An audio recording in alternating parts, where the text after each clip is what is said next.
What's going on, guys? So today we have another SHOKY Nerdcast 1-on-1, and this time I've got Daltinian here. What's up? Let me click on you, make my life easier. It's like, why was my mouse? My mouse was all the way on the other side of the screen. All right, so, well, I know you from Off the Runner. Of course, you're involved with a whole bunch of other things that are ROC adjacent and other things like that between Shattered Cast, not Shattered Cast,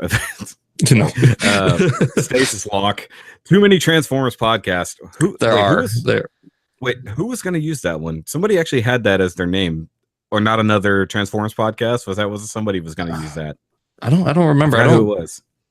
And that's the first time I've heard of it. So no, somebody had that name. They were going to use it. Not another Transformers podcast. Either way, you tell them a little bit more because I'm going to fumble over my words. Tell them where they can find you and about your own channel.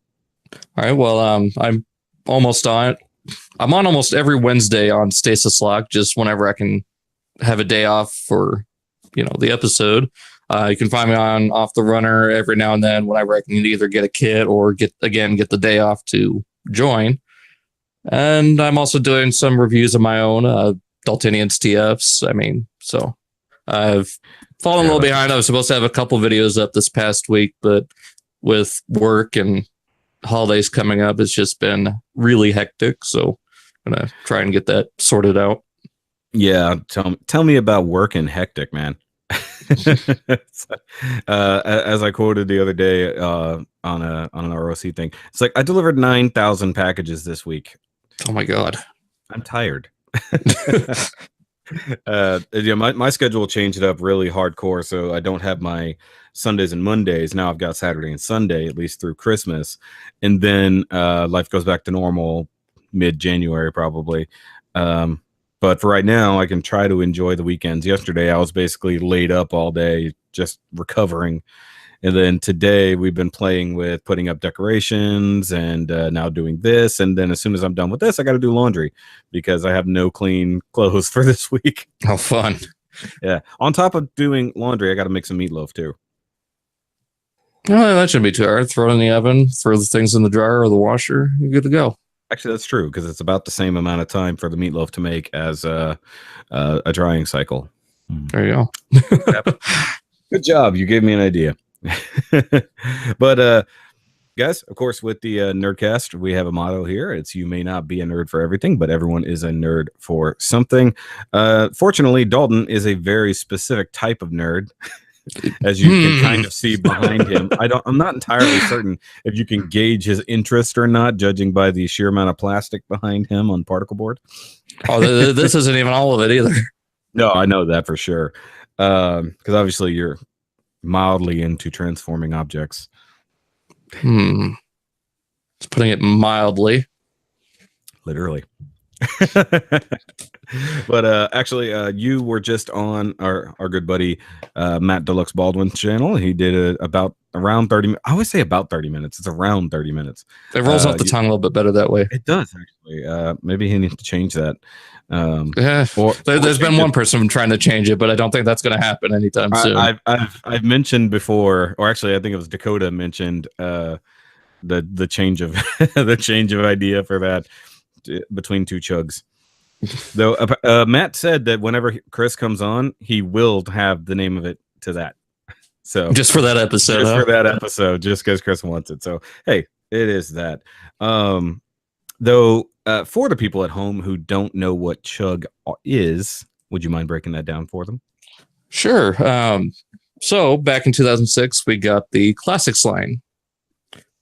So that is the C of the chug, Classics. H is... I was going to say, it's an acronym for those who don't know. It's an acronym for the entirety of the Generations style line, this updated, stylized G1, Beast Wars, whatever toy line. So you get the C, which is Classics. The H is Henkei, which was through both Universe and Classics. The U could be interpreted as Universe or United, which were other toy lines through that same style. And then the G is Generations. So there's your chug. So this whole section right here is Chug. This right here is Chug. That's kind of why I was bringing it up. You have essentially Chug all behind you there. Yeah, I mean, it's affordable and they're really fun figures. Yeah, Chug is anything that isn't set in a particular scale as well, right? Where they're more closely scaled than some other lines. Well, considering a third party kind of falls into Chug almost always, even though quality not so much anymore. Well, no, they're definitely going for very specific things. Well, there's a whole lot of legends now in third party, which is where a lot of they're going on the opposite ends of Chug now. They're just kind of veering off. When Chug was like right down the middle, where they're going anywhere between a Voyager class and just wherever, maybe some bigger ones leaning towards sometimes some scouts if you go for a fans project. True, you're right on that. And then you have the masterpiece scale, which everybody knows about. At least the old masterpiece scale, because it seems like we might be going in a new direction depending on where MP44 is going. We don't know yet. Size wise, I think he's still going to fit in with Megatron just fine. I think it's just more the proportions that they've changed. Do you think they kept it within the range? Do you think he's scaled properly to Megatron? Yeah, I mean, Megatron's still probably going to be just a tad bit taller, but he's going to be a lot closer than MP10 is. Good old MP10, which I actually have my first MP10 on my way to me right now. I've got the Shattered Glass MP10. I grabbed it on Black Friday. Yeah, I should have picked that up. I've always loved the idea of Shattered Glass. It is still one of my favorite BotCon years, next to the 2 Beast years. Yeah, no, it's a fun idea, this alternate universe where the Autobots are evil and the Decepticons are good. Technically speaking, it might be kind of blurred lines there, but the main reason I picked it up is because I'm gonna be getting the DX9 Shattered Glass Dutch. Yeah, that one looks good too. It's so cool, but it's a totally different purple. It's a little weird. Yeah, well, I mean, you could say the same for the Power Baser repaint. It's more of it's closer to the DX9 color. Yeah, it's kind of that pinkish purple, which is actually more accurate to the original Shattered Glass Prime. Yeah, the MP10 is a much lighter. It's more like that lavender that we got with Shockwave. Oh yeah. But then there's also that Evangelion version, which is also another shade of purple. That's beautiful. But that thing is so stupid expensive. Just get the KO. Yeah, well, you're getting the original. You're getting the official mold. Get a KO. That's the way I see it. As long as you have a version of the official mold, go ahead and get the KO afterwards. That's what I said with the DX9 Dinobots, because I want to get the McFans Toys upscaled ones. So I keep them in the G1 cartoon kind of accuracy, because I've got the repro labels to update all of them to the toy level, which I've done Grimlock already. I haven't edited that review yet. And given that I don't have a whole lot of time to take care of a whole lot of things right now, I really need to start editing. So like the video I put out yesterday, I've got a shit ton of things filmed, and I don't have a whole lot of time to build right now. So I've got like four or five kits sitting over there that I'm going to build for the rest of the year as quick as I can. But if I don't get them done, I won't get them done. But by the end of the year, at least by the second to last week of December, I need to put together my best and worst of the year list. Yeah, I need to do that. Hopefully I can get some Siege stuff in by then and compile that into there. Yeah. Speaking of the Siege line, what are your have to gets out of the Siege line? I'm probably gonna have to get them all. I mean, I'm still kind of on the fence about Starscream, but all the others look fine. Oh, Starscream is the one you're on the fence about. That's interesting. It's just the legs hanging out from the back of from the bottom of the jet that kind of as opposed to off-putting. All the other jet styles they've ever put out. It's kind of worse here compared to Combiner Wars jets. Silverbolt was pretty bad about Silverbolt was literally, hey, here's a robot slapped stapled to the bottom of yeah. That's the main reason why I didn't collect a ton of Combiner Wars. Just side topic there, speaking of Combiner Wars and Starscream, that Gold Lagoon Special Edition Starscream, which is just a Combiner Wars jet with the Fall of Cybertron head slapped on it, that's just like, why? Like, that's not even worth it. Someone might like it. The Gold MP10, on the other hand, that looks that's pretty awesome. interesting. But I'm surprised I actually did gold colored rubber for the wheels. I didn't even realize that, to be honest. That's for that how long one, those last. That's a lot of money they spent for a single episode recasting and repainting. Mm-hmm. I mean, the only one that should have been considered should have been a Beachcomber. And they have him, so I guess that's good. But that's the TR version, right? That's the Powder Primes. Oh, I thought it was. Yeah, I can never. I mean, it's the same kind of engineering with the little cockpit. I'm thinking about Prime Wars. I have to get another couple of them. I have to get another Beachcomber to paint the hand gold, and then another one to redo my Jaguar because I botched that up. Yeah, you were telling me about that. Actually, one thing I want the G2 style Beachcomber with the green instead of the blue. I mean, if you do a custom, it shouldn't be too bad. Too hard to do. But I want it in that chrome green. It shouldn't be that hard to replicate. You would think, but who knows?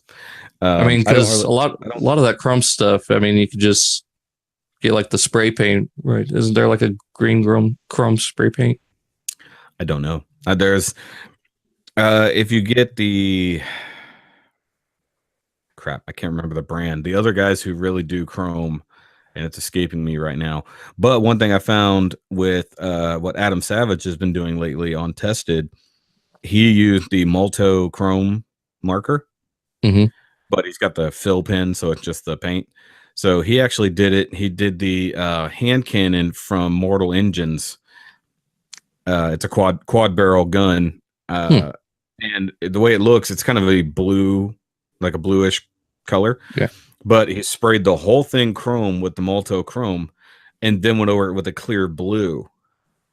So it actually looked clear blue, shiny chromish. And then, of course, he did the weathering and everything later. But it has so many raised areas that he went over it with rub and buff. So the raised decorative areas were all silver, and then the inlay was his chrome blue. I'd have to check that out. Yeah, so I'm wanting to check out that movie, Mortal Engines. I've never read the book. I've actually never heard of it until I saw the first trailers, teaser. Yeah. No, I definitely want to see that. But the cool thing is, and I didn't realize this, with the Multo, the way a lot of people use it, comes straight out of the marker, is technically incorrect, but it works. But it's so thick, it never really dries hard on a surface. So it's always going to fingerprint. It's always going to do it.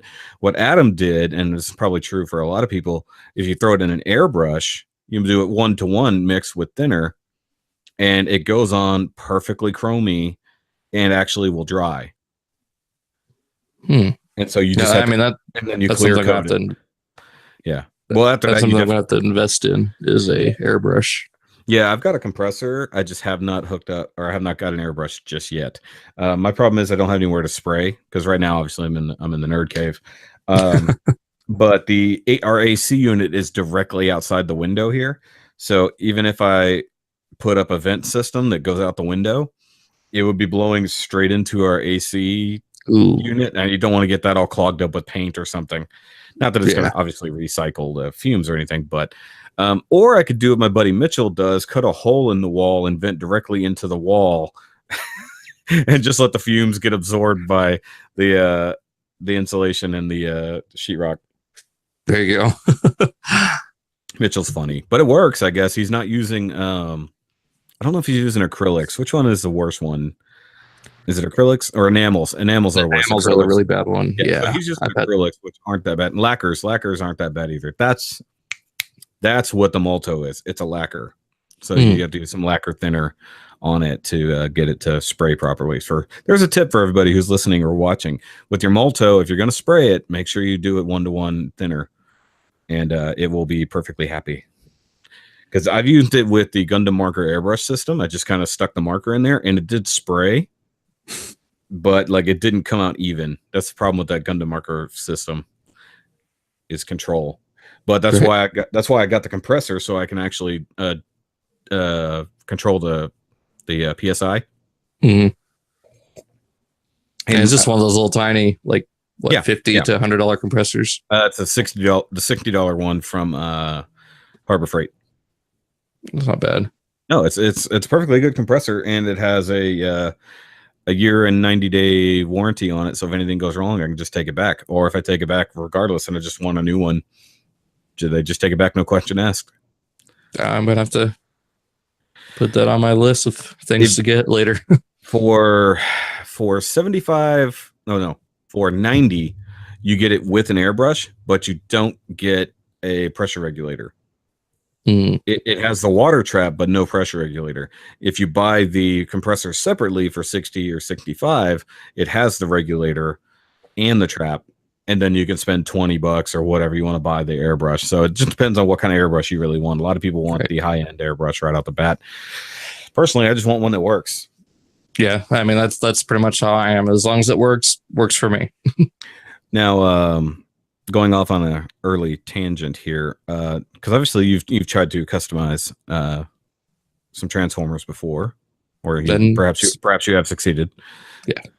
Do you have any around to show?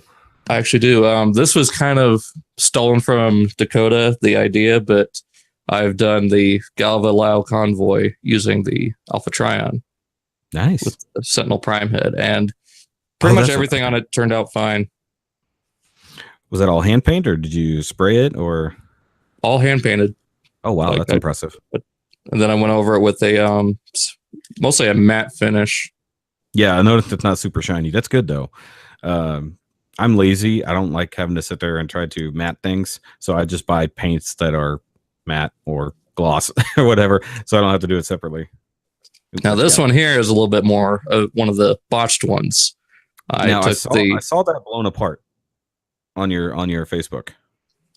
Yeah, did not turn out the way I had hoped to. Some of the paint's been a little bit globbed on, and it just kind of turned out sloppy. That's what sandpaper's for, and that's the Generations blur, or no? This is the Titans Return Hasbro one. Okay. And then just here a couple weeks ago, I finally got the... You finally got the Takara? Yeah. Which is good. It's been in my pile of loot for the past 8 months, so... Wait, had they held on to it that long? Yeah, they did. I thought Pile of Loot was done after like 90 days. No, it's usually 180 days. But then I left my stuff sitting there for a long time. No, but that's cool, because I had that same instance. I wanted to do that with that blur because the Hasbro was just like, what the hell were they thinking? And I feel like we got robbed on Cup both ways. Neither one was quite accurate, but you got like the super gray one from Takara, and then you got the green and very gray one. He's green. Is he? He looks very gray. He's a very muted green. Okay. But see, I had the Generations Cup, which I really, really liked. I liked the design, but the colors were dead on for me. See, I like the, I think it was the United 3-pack with the Shining Hot Rod and the Junkeep. Yeah. Where is that brighter blue? Yeah, Cup's a good one. I feel like they just haven't done them that good of justice in the last few years. Yeah, I've got the little Saigar thing from iGear. Nice. Happy to get that for him. I assume you got the Walgreens Wreck Car. Oh yeah. He's all right. Yeah, he's okay. We did a review, me and Rodimus 13. We started a review for it when I was at his house to film the last Nerdcast, and we got halfway through it, stopped for dinner, and realized we're running out of time, so we decided to go ahead and film the Nerdcast. And so we still had him halfway done, so I left him to finish it. But we were comparing it to the previous ones, and which were actually very cool. I'm actually thinking about picking up the 3-pack, the Attack on Junkion or whatever it was. Yeah. And make that one my definitive Retgar, and then track down the old Reveal the Shield as just a Junkion NPC. Yeah, exactly is what it is. He had both. He had that one, and he had the Generations one. One in bot mode, one in bike mode, so that way he has one riding the other, like you do. Mhm. But I love the fact they've used the same weapon for all three at this point. See, that's what I don't like about the Power of the Primes one is he can't hold it very well. No, he can't hold it very well. He can only hold it at the end. You can modify the hand, I've seen, where you can basically open it up a little bit, just cut open the hand, and it can do that. But we found a way to use it, or at least store it in bike mode.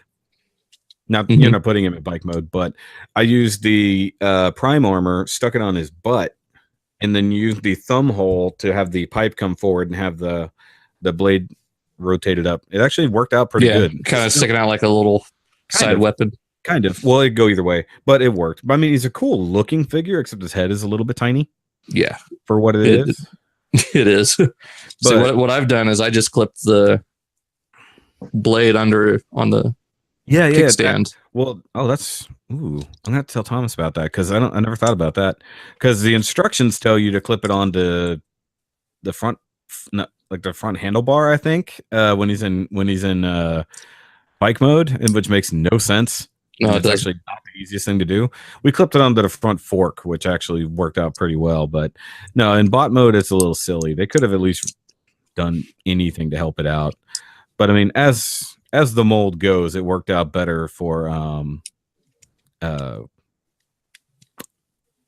I just drew a blank. Groove. It worked really good as Afterburner too. What I wanted to say was, I was going to say motorcycle prowl. Pretty much. Groove. I was like, accurate. I was like, he's not wrong. It's just not the right answer. I've been drinking. And I realize people can't see me right now because it's locked onto you. I needed to crack a beer today. It is what it is. But let's pop over here back to me, guys. So that's always a fun little intro. We're going to go ahead and take just a fast break before we get to the actual questions, because we're going to try to go back to the regular formula, at least for one of these things. So we'll see you guys back in a minute.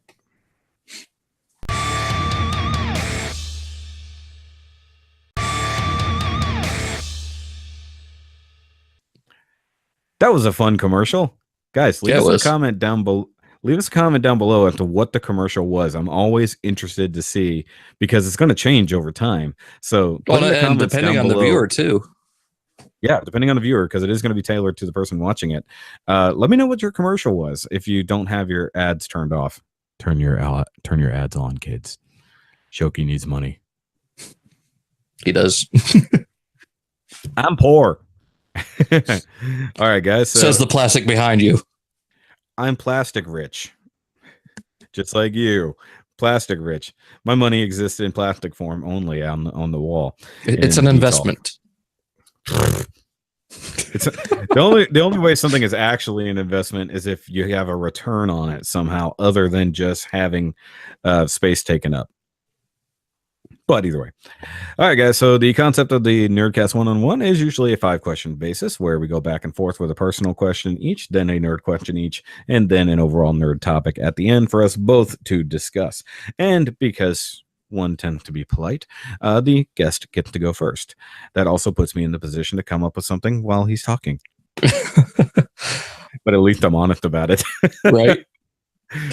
Because I didn't, while I had some time to research, quote unquote, what I didn't have was any actual thing to see on it. Yeah, so I'm guilty of that. You are a riddle wrapped in a mystery wrapped in an enigma. No, Twinkies. Sadness and Twinkies.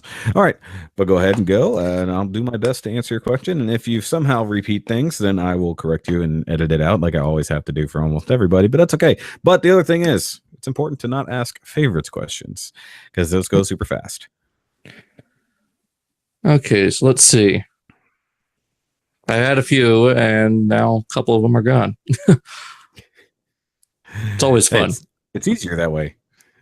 Eliminated by proxy, whatever. Yeah. Process of elimination. There's the words I wanted. There you go. It's only 16% alcohol. Oh man.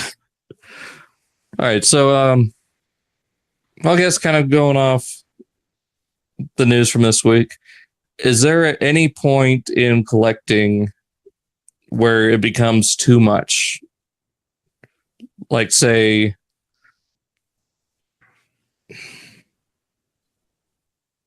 you spend too much on something and don't have anything to spend on personal needs. Like, is there a point in your life where you've come to that or have avoided that? Well, okay. So for reference, for everybody who doesn't know what he might be talking about, the outrage this week in the collector culture, Transformers specifically, was the announcement of the price of the new new MP10, basically the new Optimus, being $449.99, depending on where you saw it. Though I will point out the fact that BBTS took their prices down.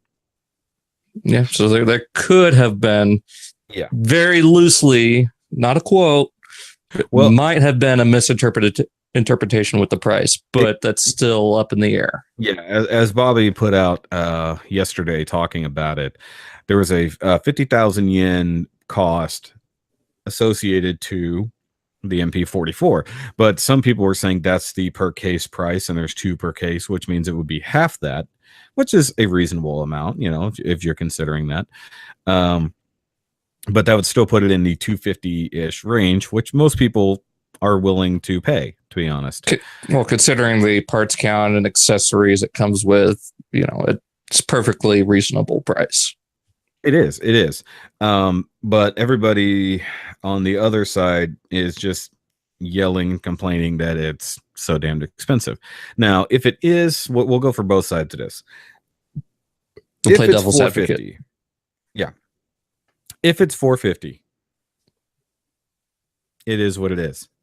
You're going to buy it or you're not. Or you're going to pay for it or you're going to wait for the KO. That's kind of the options here, and that's the world we live in. It's the same thing. People bitched about the cost of MP Dinobot, and they went out and bought it. Some people shop smarter, like Dakota.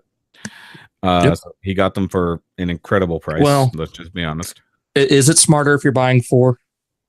If you're technically getting 1 for free, yes. So if you bought 3 and ended up with 4, that's a good price, right? Considering the cost. And assuming he's done the same thing with MP Megatron, that Megatron, probably. Which actually, that Megatron, the regular MP Megatron, was the one that started setting this new precedent of higher cost. Oh, I think that was Sunstreaker, because he was one. Oh no, he was after Megatron. He's after Megatron. So Megatron, it was Megatron, then Sunstreaker, then Dinobot, not counting reprints and recolors. Because obviously those were intermixed, but between Megatron and Dinobot, people were basically bitching, and Dinobot's price is ridiculous, but it's absolutely engineered incredibly. You're not going to get a better representation. At least as of now, you're not going to. Well, and probably the most screen accurate up until Megatron and Prime. I mean, they're only getting better. Yeah, so things are getting better. The engineering getting better. Molding and sculpting should technically be getting better. And there was a ton of room for improvement on MP10.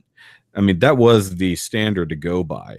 But now, as a lot of people are pointing out, we have 3 different versions of an MP Optimus coming out at the same time.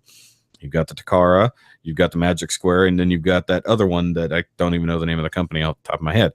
But they all kind of look... Transform Element? Yeah, that's it. Yeah, you're right. And they all look good, but which one doesn't come with the trailer? Is that the Magic Square? That just Prime as truck mode?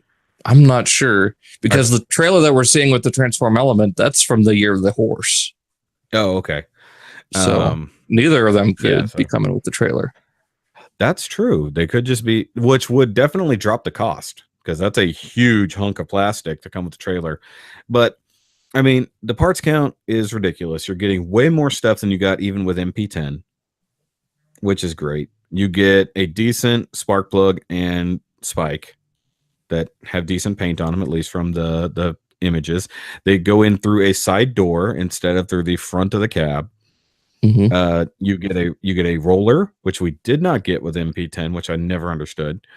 But we did. or at least the later versions of MP10 didn't get a roller, right? Yeah, I think the only one, the Year of the Horse or definitely Shattered didn't. Glass didn't. Yeah, none of those have a roller, which makes no sense unless it's a whole extra runner to save them money. But we haven't even seen how it transforms, but we can tell there's a lot of engineering in there because the legs clean up so much nicer for truck mode, so you don't have this giant brick above the tires anymore. So well, and even in robot mode, it hides the tires completely. You cannot see them like on MP10 where you could see them kind of bulging out from the side. Yeah, so they have spent God knows how many years actually working on it. We don't even know. But I look at it from the engineering standpoint, the person of the creator. Okay, they put a shit ton of work. God knows how many actual years of development on it. We know Dinobot had to go back to the drawing table at least once. They actually had to scrap it entirely and come back. So that's one reason that Dinobot cost so much. Now, are they adjusting for the market and the fact that they lost Pokemon like Bobby was talking about? Yeah, I'm going to go ahead and claim that. The third-party market has skyrocketed. The knockoff market has skyrocketed. The fourth-party market has actually kind of come into play, which is really strange in and of itself. So they've got to come to play, but they still have to develop these things from the ground up rather than taking an old mold and updating it. You know, they could have easily gone straight back to MP10, fixed some of the issues, but left it marginally alone. But they didn't. They gave you something completely new from the ground up. And you got to think, along with all the other new things they've been designing, like the, Power of the Primes version, the Siege line, on top of all these other things, they're giving us a new MP Prime, which they absolutely didn't have to do, except for the fact we're on not quite a new anniversary, right? We are. 30. We're next year is the 35th. 35th. Okay, that's why. Got it. Which would have been a good idea for an MP35. So MP35, the 35th. But either way, we're way past that at this point. But is it too much? Yes. That's Flame Toys money, which is a super high-end non-transforming action figure that comes with light up ability and a display stand and accessories out the ass. So this is going to give us that plus all these other things. I don't know. I mean, but is it too much for me personally? Yeah, that's out of my pricing category. I've discussed it before that my spending limit is roughly about $400 now. Flame Toys did set that market for myself.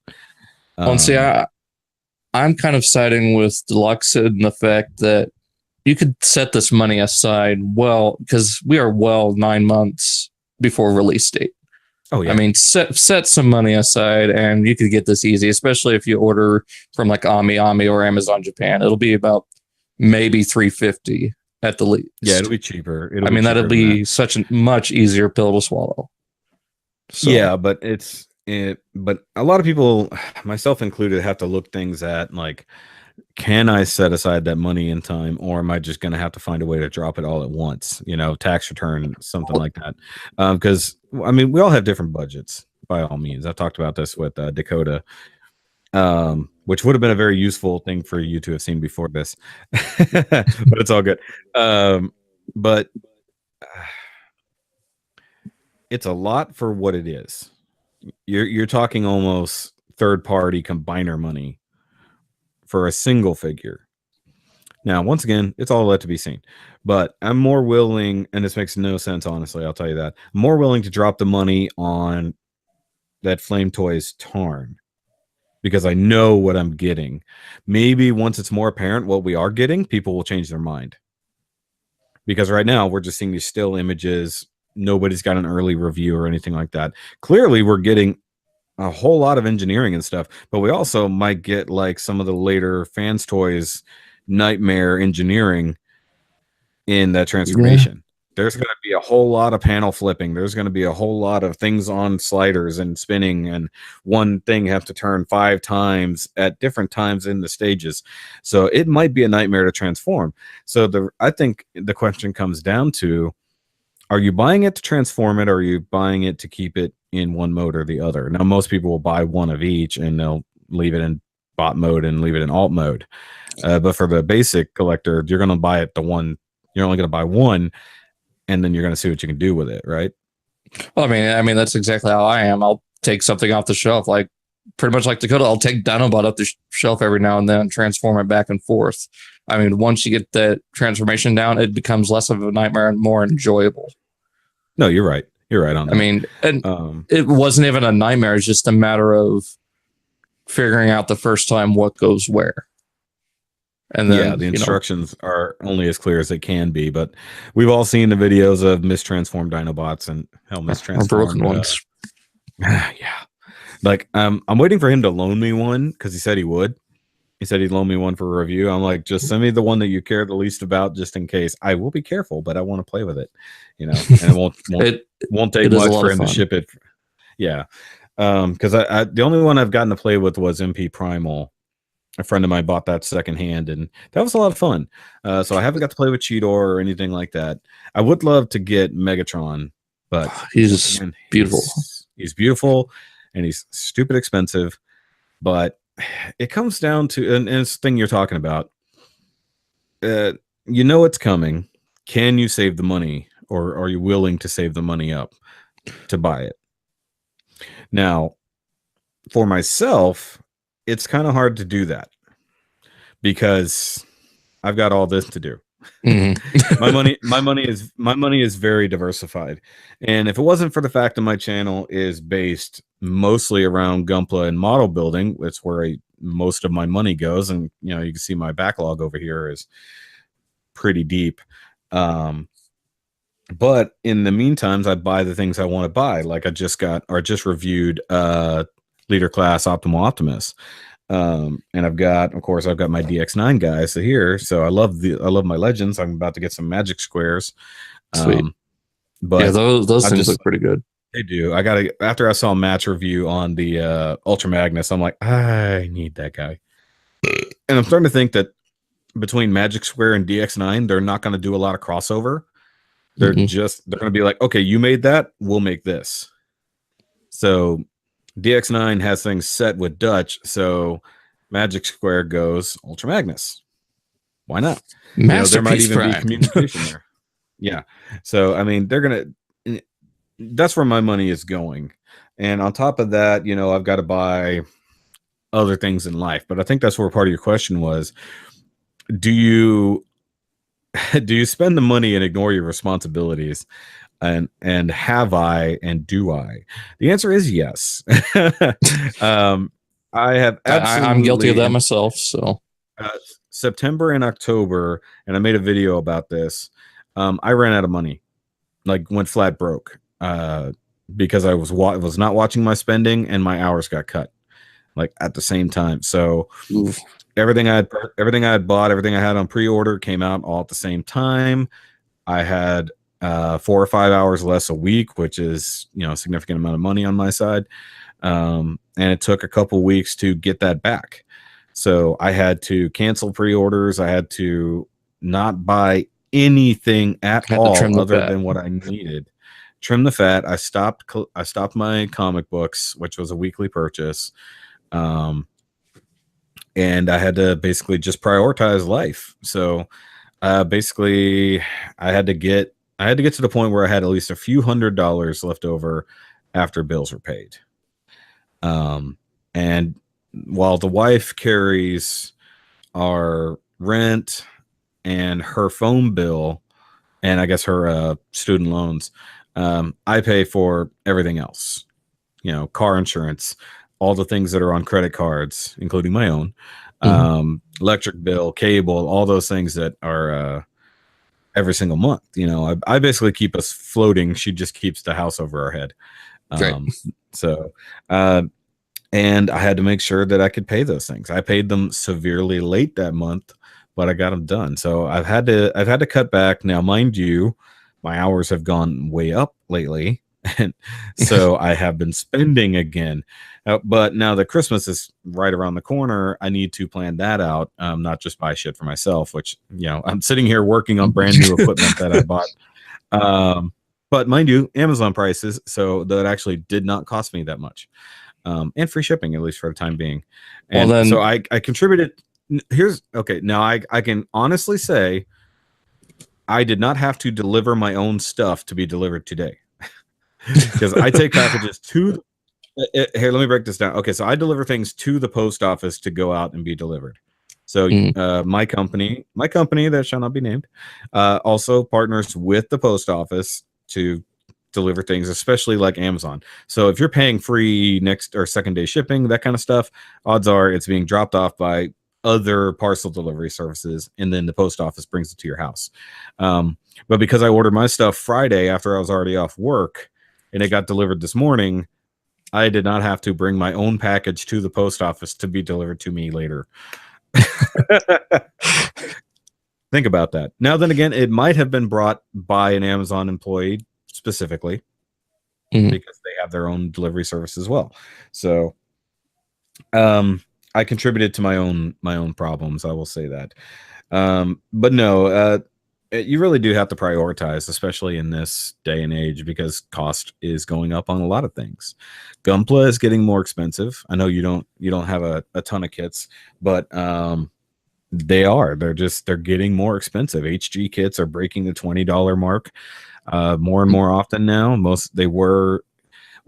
Especially the Revive line was actually staying in the cheaper end, but now everything else is getting more expensive. Things like Build Divers, Origin, everything like that, they're all at like $20 to start.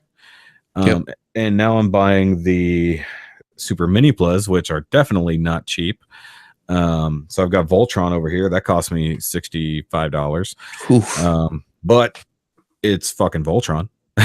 Yeah, I mean, you're getting 5 models that can combine into a thing, but the Mini Plus actually kind of have a toy aspect to it too. So I sort of rolled that idea behind me. But then I've got this big ass expensive boy right here behind me. Yeah, that Exia looks good. The Exia PG that is still technically unfinished, but he works. So that's probably one perfect grade I'm gonna have to pick up at some point. It's really good. It really, really is. If you're planning on posing it,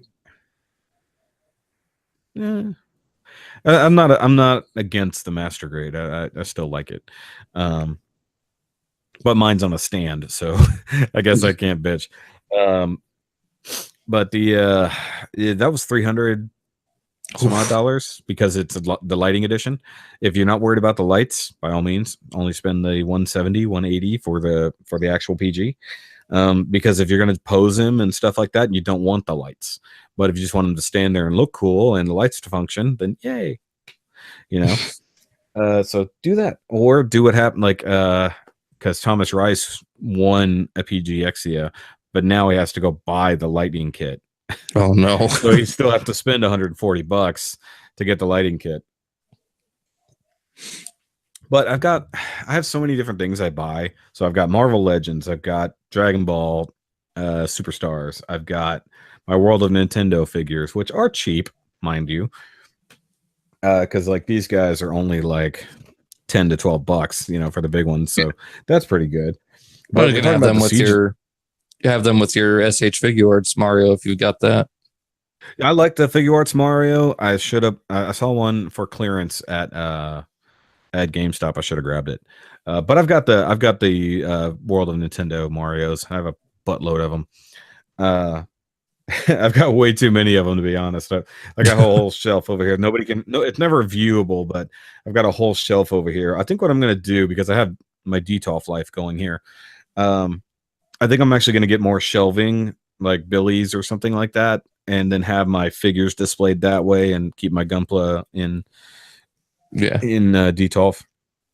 But either way, that's another expense. Actually, I need to go buy 2 DTOFs like right now. I need 2 DTOFs just for my overflow.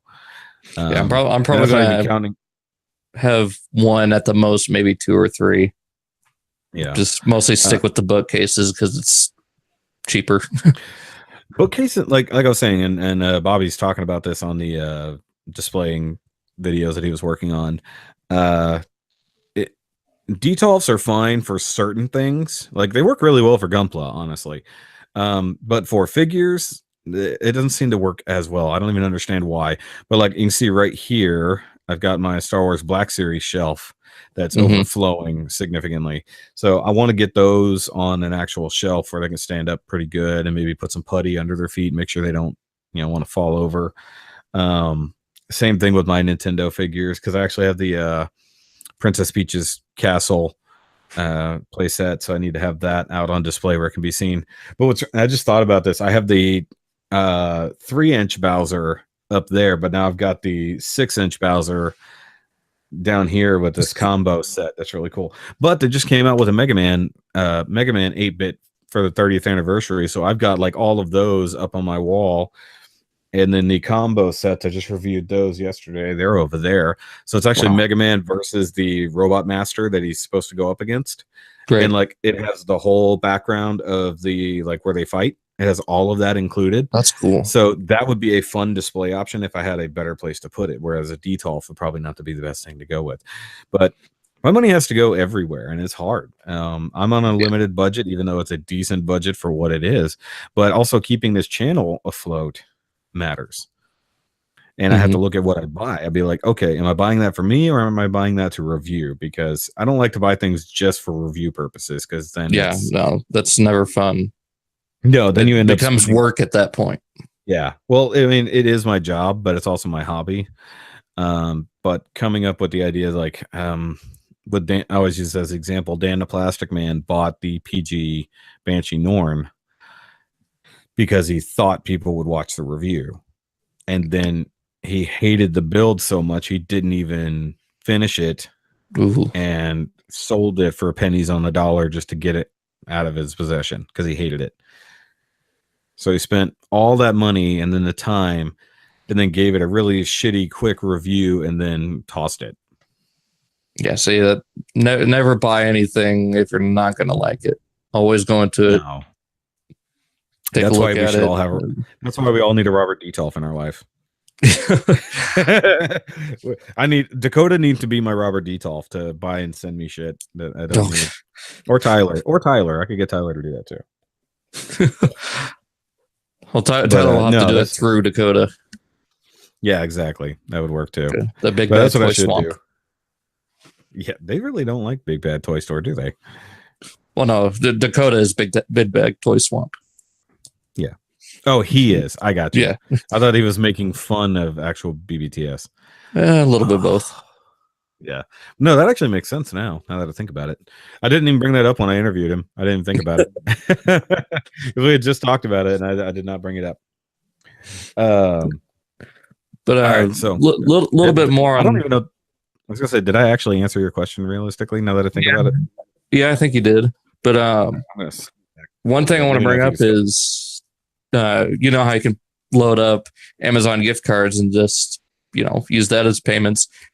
Maybe you could do that with this MP44 through Amazon Japan. Put small amounts of money up towards it to pay it off. Yeah, that could like little payments. Be a thing. I mean, I'm going to end up doing that with Megatron, and I'm only paying $2.15 for it. Well, that's not bad. No, one thing, and I said this about, it's kind of, we're reaching the point now where these companies, or at least distributors, should do payment plans. They should. For the more high-end things. Like Sideshow and Hot Toys do. That's a perfect example. It's a layaway program. That's exactly what it is.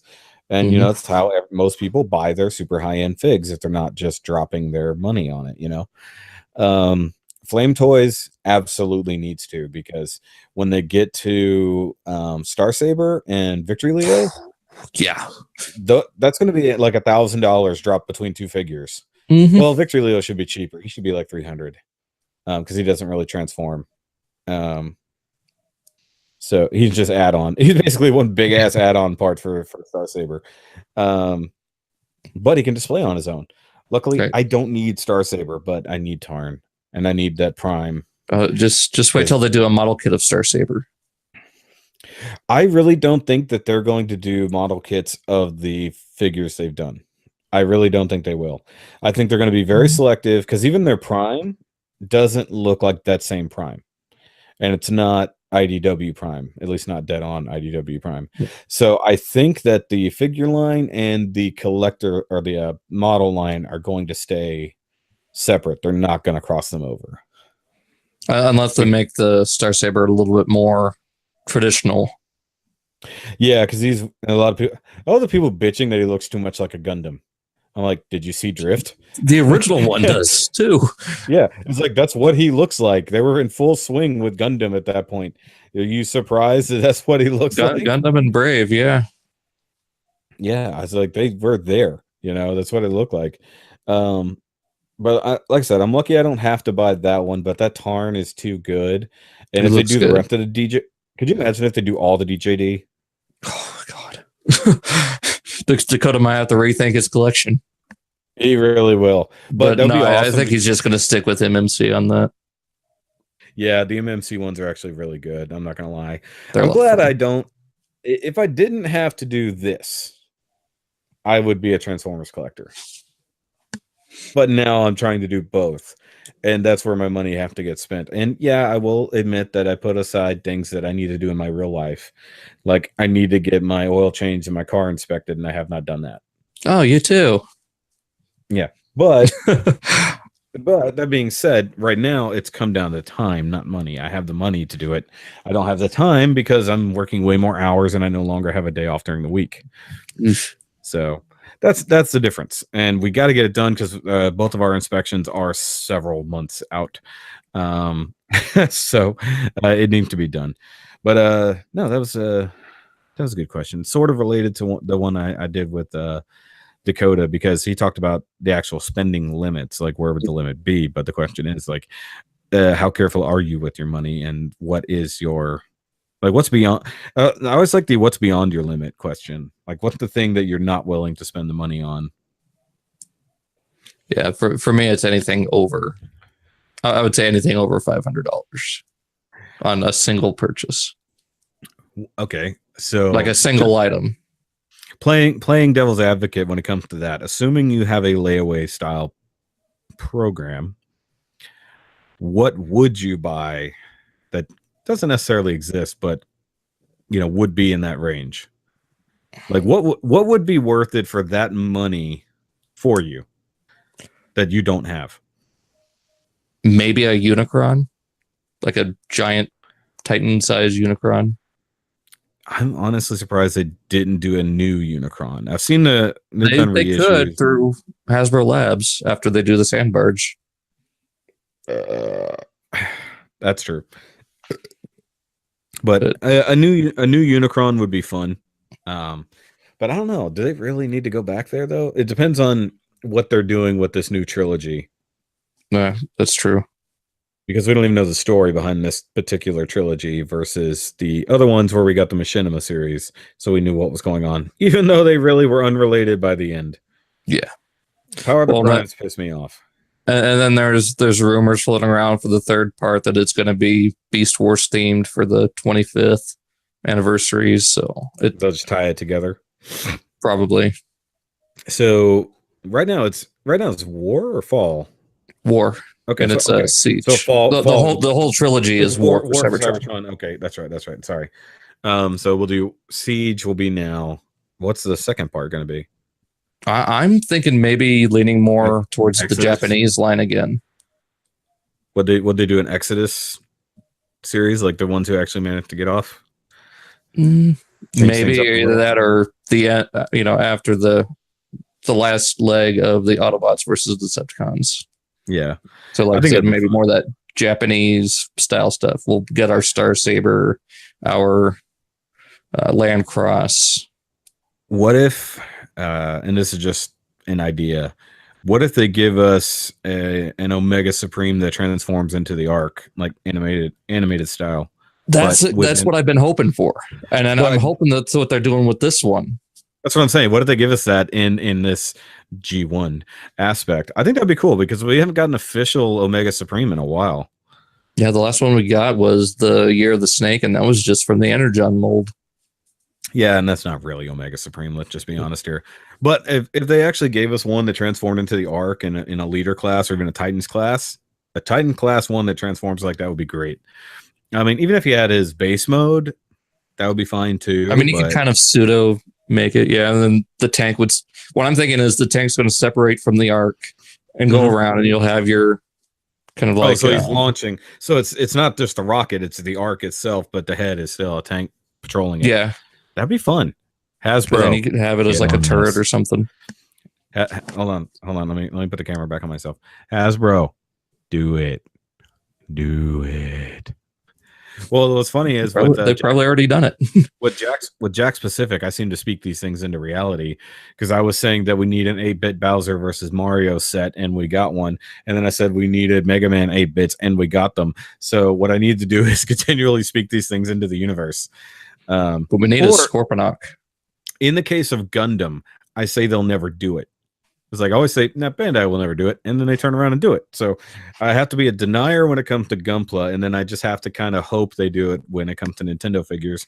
Transformers, I'm not sure what I need to do, but I need to make sure.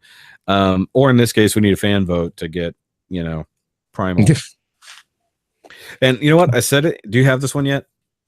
I don't. I still need to pick it up. I really wish they had made it look like it does on the box art or the card, because it's so much good. It's so much better than what they actually gave us in plastic. Yeah, it needs that metallic paint. Well, I don't even mean that. I mean, like, the look of the gorilla mode is just so much cooler. The cannons on the back are so much cooler. The chest looks so much better. They actually make it look more mechanical, less monkey. Whereas they kind of tried to capture. They tried to go too many directions with this, adding in the transmetal surfboard.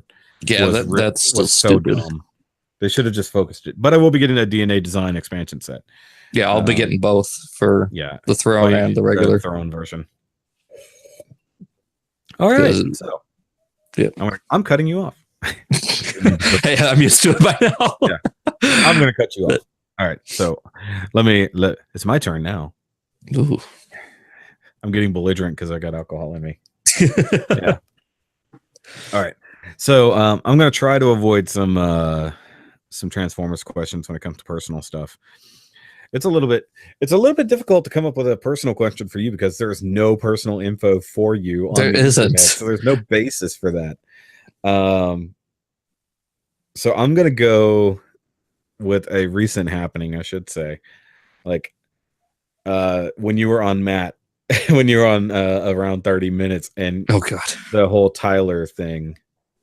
The guys in all the other podcasts you're on with really like to give you a lot of shit. They do.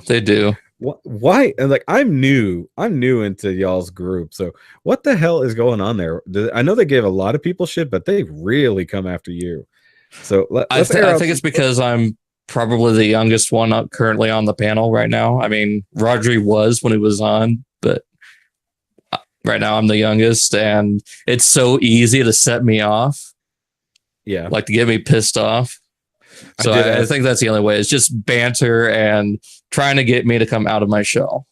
Yeah, you are a little locked down, but you're also very concise from what I've seen. You're very to the point.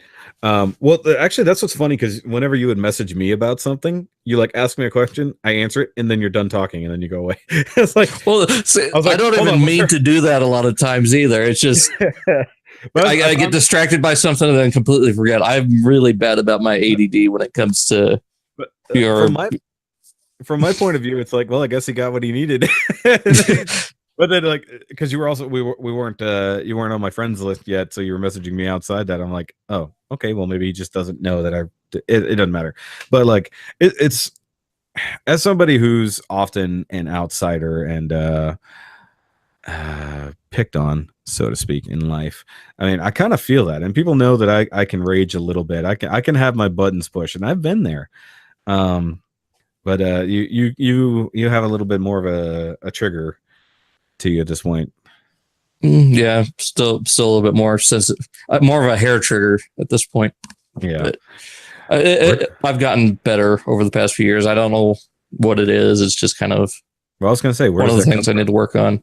Has it been prevalent throughout your life, or is that a adult thing? I think so. I think it's been something I've had to deal with all my life.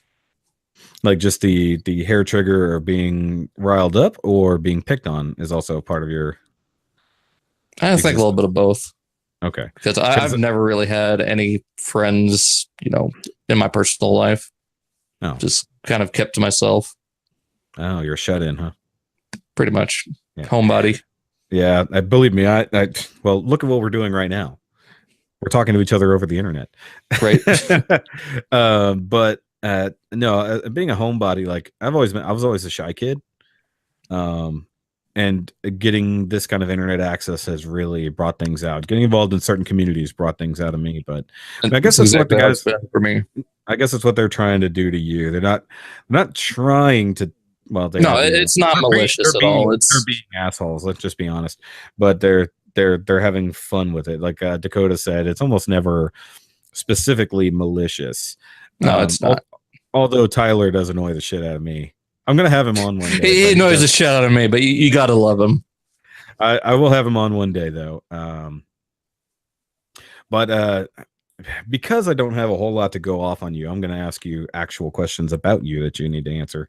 So I'm going to go a little bit more Matt style. We're altering things a little bit. Okay, so beyond Transformers, what other things are you into? Because that's like all your feed is mostly Transformers and shit. Because there's obviously Gundam. Yeah, a little bit into video games. I've been playing quite a bit of Halo with Dakota, Tyler, and Matt whenever they get a chance to get on. Lately, they haven't been playing because Dakota's work schedule. Tyler's done playing Halo after he got his armor, and I don't know what Matt's doing. So Matt was in school. Now that he's out for break, I think he's that's why he's been doing so many around 30 minutes lately, is because he's on break and he's bored. Those out yeah, like every other day. And yeah. I feel him on that because I can't do that right now because I would kill my internet. But also that's a good reason to keep the time limit down so you can do more of them without killing your bandwidth or your usage. Because I did 3 of them in 1 month, my usage went. One of which was about 6 hours as a conversation. We only recorded 3, but then we just kept talking. Mm-hmm. That was Joey Ganoda. We had a grand old time. What about music or things like that? See, music itself is a mixed bag because I don't really listen to anything specific.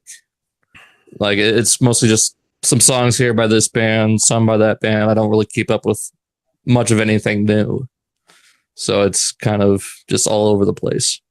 Okay, so you don't have any specific genres or anything like that. You just like what you like. I'll listen to some country. I'll listen to some hard rock. I'll listen to some classic rock. That's a couple select rap songs here or there. I'm not a huge fan of it. Yeah, you totally don't look like a rap fan. No, not at all. I mean, hell, my lights aren't helping me any. Yeah. Hey, nobody has a worse lighting problem than Robert Detolf. In his dank What's cave. light? What's light? It's nothing. It brings life. Okay, what else? Talk about you, man. Just talk. Jesus Christ, for the love of God. Well, because nerd topics are one thing. The personal stuff is harder for you because, like, you're very close knit, but you also don't seem to have a whole lot to talk about. So, what are you hiding? Where are the not much of anything? I'm just more of a homebody. Where are the bodies? Kind of. I usually tend to just keep to myself whenever, with pretty much anything. Like in the community I live in, the nerd culture is practically non-existent. Where in Colorado are you? I am in the small southeastern town of Lamar, population of like 8,000. It's mostly old people, and 90% of them are judgmental, and then the other half is like methods and druggies. Oh, okay. So you're like kind of down Texas Panhandle area. Yeah, pretty close. I'm about 100 miles from each Kansas and Texas. Oh, okay. You're way up there. Gotcha. I often forget because I've been to Colorado. I've been to Colorado once in my life. That was a lot of fun, but we drove to Colorado from Houston. It took a while. Okay. If you went up I-25, you missed this by like 3 hours. So When we went up through Oklahoma, then across Kansas. We were going to Estes Park. so you probably went through either I-70 or 287. No clue. No. I 50. actually don't know. I don't know. Even though I drove a good bit of it, I was just like highway. Literally, like at one point, I was the only person awake, and I was driving, and I was like, I'm just gonna stay on this highway because you told me nothing different. I was literally like mountains. We're in Kansas. Good God, there's nothing in Kansas. Because I saw the sunrise for fucking miles. And then you get to Colorado and it's all mountains, so it's a whole different story. But you're not really in the mountainous region. You're more nowhere near flatlandy. Somewhat in a little bit of a valley where I live. So okay, well, that's not bad. You getting any snow, or is that a little bit too far out? We did actually get some snow. I want to say just a little bit before TFCon or right after. But, yeah, that was it didn't stick for long. No, we got snow down here 2 weeks ago. In Southeast Texas, we got a random day that it snowed for no reason. It just happened to be cold enough for us to actually get snow. It was like it had something to do with that hurricane that hit on the Pacific side and then went across the U.S. because it's so cold where it hit us, it turned into snow, and then turned into a horrific nor'easter for all our friends on the East Coast. But yeah, because we've been talking about making a trip up to Colorado next year, maybe. Because the wifey wants to go everywhere. But I've been to Colorado. I wouldn't mind going back, especially during the summer. It's fucking beautiful. No, it's not. Yeah. Just depends on where you're at in the state. Yeah, it's just not ungodly hot like Southeast Texas. But yeah, living in this community, I just kind of grew up keeping it to myself, and I don't know why I don't put anything up on Twitter, mainly because I'm not really creative with descriptions on things or on Facebook. So I don't really post anything. Yeah, I mean, it's mostly just purchases I get or something I find, a pose I can get out of my figures. Yeah, I mean, going through your pictures, I saw a few things of you in school and when you were younger and had no facial hair, and it was a little weird. You know what's really strange, though? At the different stages of your facial hair, from none to now, you look like 3 different people I know. It's so weird. I know a couple of years ago, my facial hair was all over the place. I looked maybe like 4 or 5 years older than I do right now.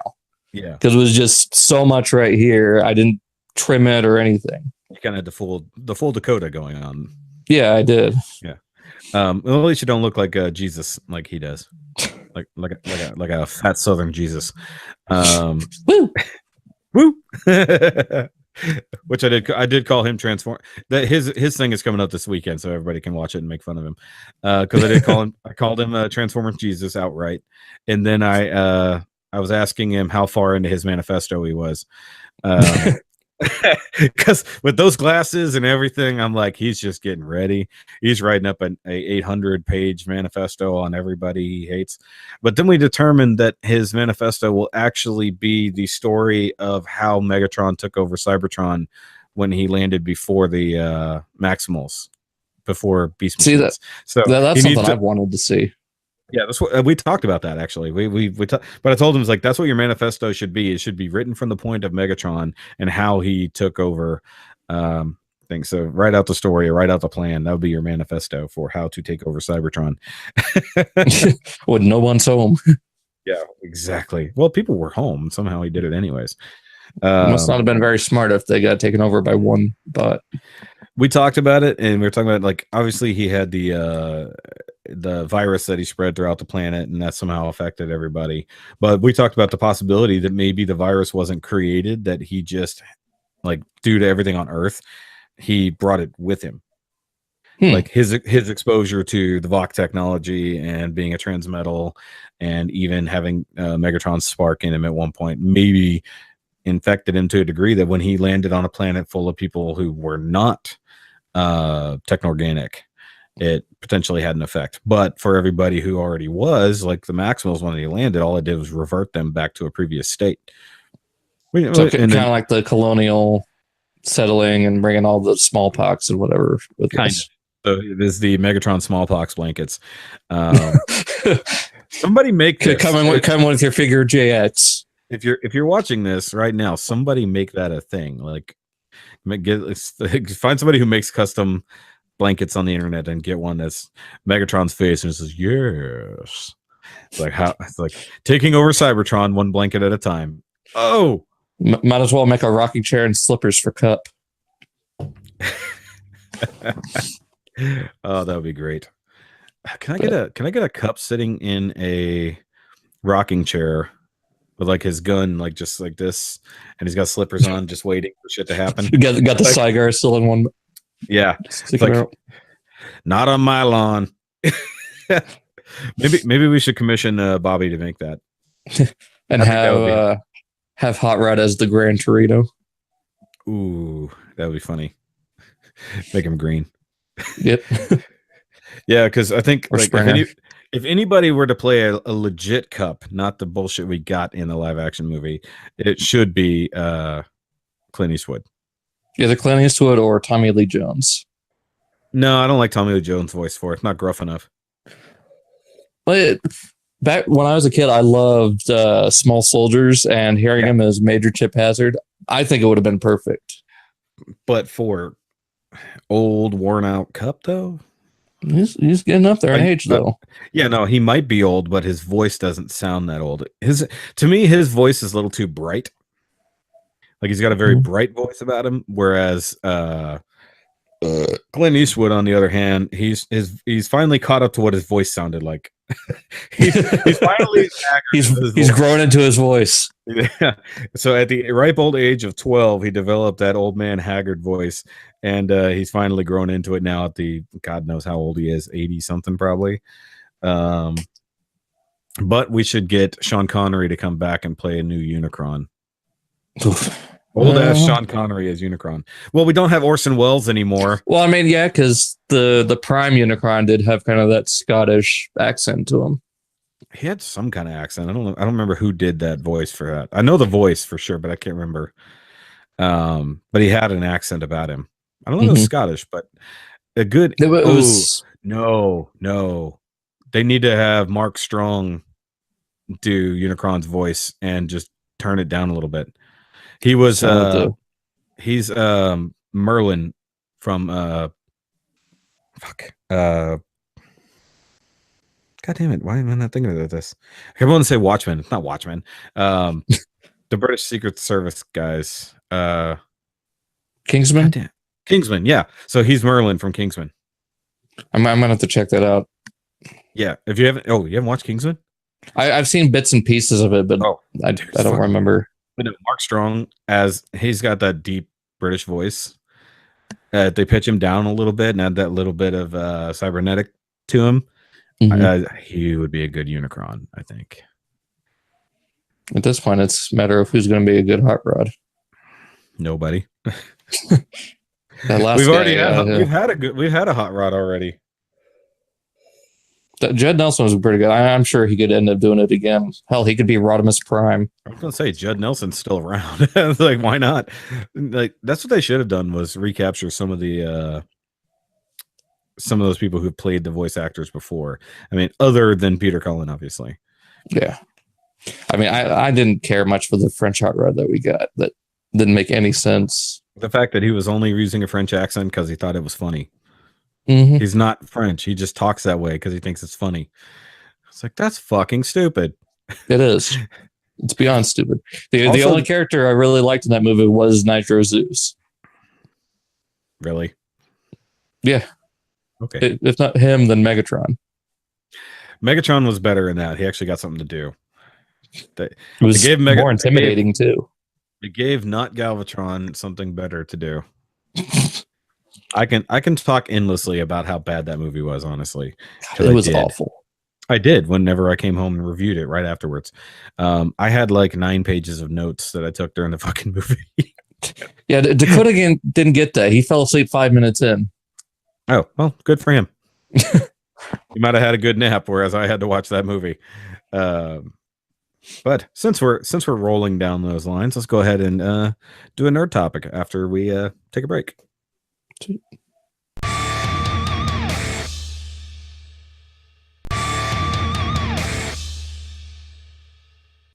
Let's see. It can be over anything. Actually, it really can. Okay, being a '90s kid, Mhm. there's a couple of series I want to see come back. Which ones would you like to see come back? Like whether it be a reboot, a continuation, or just a completely different thing, but still under the same name. Because I'm an '80s kid. Transformers is obviously, it's got its own life. That's not a problem. He-Man has had a couple reattempts, none of which were great. So that might be interesting. The 2000X, that was the one that came on Cartoon Network back in 2002, right? I think so. So yeah, that one was all right. But yeah, but it needs to be. I mean, obviously, it can't be nearly as. Let's see it. Okay, the only way to properly do it the way it was back in the day, if you wanted to keep that campy humor, it would have to be on like Cartoon Network and be drawn like fucking Steven Universe. Oh god, because they can't seem to do campy humor with decent animation. No. Oh, just like that terrible Thundercats roar that we're getting. I wasn't going to go there. But speaking of, that would be something I want to see a proper continuation of. The Thundercats 2011 series. Yes. Because fuck you for canceling it. It was such a good series. It was good. Yeah. And the animation style was amazing. It was, because I think it might have been before it was called, or I always thought Studio Mir did it because it looked a lot like Last Airbender or Korra animation. Yeah, it was similar, kind of like what we got with Voltron. It was a lot closer to the anime style, and the updated animation was amazingly done. The voice acting was fucking phenomenal. The story writing was hard at first, but it was basically like survival of the week kind of situations. But I would tell people as an example of adult writing done decently in a kids show, look at the Song of the Peddlars episode. You know, that shit was sad. It was like they made you care in 22 minutes. They made you care about the life of this little leaf person. Yep. Amazing. I was like, how did they do that? Plus the expanded history on the idea of where the Thundercats came from, their tied in nature to Mum-Ra, why they gave up technology, all of that. And then they just abandoned the fucking story. Like, without even truly a second season. I was like, yeah. And they had just gotten into, like, they started bringing in the characters from the later seasons from G1 Thundercats, so to speak. And it was just getting so good. They were finally getting there. And I was like, oh, come on. I was like, they just fucked us over bad on that one. But I don't want a continuation of the G1. I want a continuation of that series. I want that to be finished. And that's speaking as an adult who was watching that, not a kid. Yeah, I think I really enjoyed it. I think they didn't capture enough kids with it, I think is why they canceled it. I was like, yeah, you made this for people who watched it in the 80s and 90s. Kids nowadays probably wouldn't care. They don't have an attachment to the characters. I wonder if it'd be something Netflix could pick up. Oh god, that'd be amazing. Well, now that Voltron has ended, or will be ending next season, I need to get caught up on that. I'm way behind. That last season of Voltron was both good and bad at the same time. The Earth season was a little weird. I don't want to go into spoiler territory, but they have a major tonal and color tone shift near the end of it, and you're just like, okay, my retinas don't know what to do. Because like you have super bright colors in some places, and then you have all grays and whites for another, and you're like, I don't know what I'm looking at, but my eyes hurt. Yeah. But that is also an amazing example of good writing, amazing animation, and what you can do when you take a good studio and give them a fun property. And whenever they finished Legend of Korra, we didn't know where they were going, but they said they were picking up a new property. But they said they were going to do something brand new. But then they turned around and they did Voltron. So I was like, I'm not complaining. Yeah, but with the way they did it, it was brand new. It was nothing like the original. It's a retelling. It's a new story. Yes, you are right. It wasn't a pickup. They started it over new, and I like what they did. Though the first season was admittedly kind of hard to watch. Yeah, it was really slow. It was super slow. But anytime you got to start over a new series, the first season is going to be the hardest one. I mean, Beast Wars is a perfect example. Oh God! Well, they didn't even have an overarching story at the beginning of Beast Wars. It's kind of episodic, but still. Yeah. Once they finally had a point about what 3/4 of the way through season 1, and then from there on out they had a direction. So it changed from bullshit of the week to an overarching storyline that they just had to get from point A to point B. Mm-hmm. But actually, Beast Wars. Because Dakota and I talked about it. It would have been fun to see a side story for Beast Wars, like things that were going on elsewise. Mm-hmm. Like on Cybertron or something. Yeah, just something else, like in that same vein. Whereas now with Gundam, I mean, look at the UC. We're getting stories from all over the UC now. Whether it's stuff that happened in the past, whether it's new things or anything like that, but they can tell side stories for days as long as it's loosely tied directly into the main universe. And they might not even have to interact directly with the main characters, but it's doable. Mm-hmm. So it's like with newer animation, hell, I don't even care if they make it look like the old stuff. That would actually be fun. Could you imagine purposely making it look like it was made in 1996? That'd be weird. It would be weird, but honestly save a lot. Mm-hmm. But I always said that Beast Wars needs an animation update, but leave everything the same. Just update the animation. Yeah, like I'd be totally fine with that. Get the same cast and crew together, or no, don't even reboot it. Use all the same previous audio files, everything. Just completely reanimate it. Just completely reanimate it. Go Final Fantasy VII remake on it, and then we wait 8 years to get it. I mean, they kind of like what they've done with the Spyro Reignited and the Crash Insane trilogy. Just basically. Yeah, where they remaster everything. Remaster the story. Or like Halo, when they redid the anniversary edition of Halo. Oh, God, that's beautiful. Yeah. And it's the exact same game. Nothing's new. They just completely added thousands of new polygons and new textures to just make it all look amazing. And then, of course, new added updated cutscenes, which are fucking phenomenal. See, I'd love to see them do that with the Japanese Beast Wars stuff too. Yeah, that'd be kind of cool.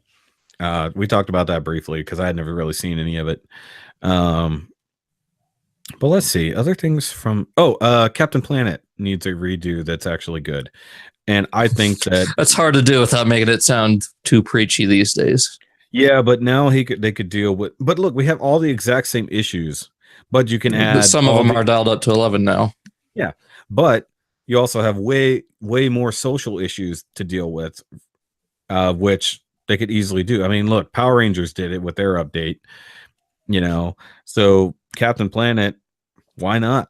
And they could legitimately be fighting like somewhat real people who are doing these things, but do it with Netflix budget, do it with the good animation.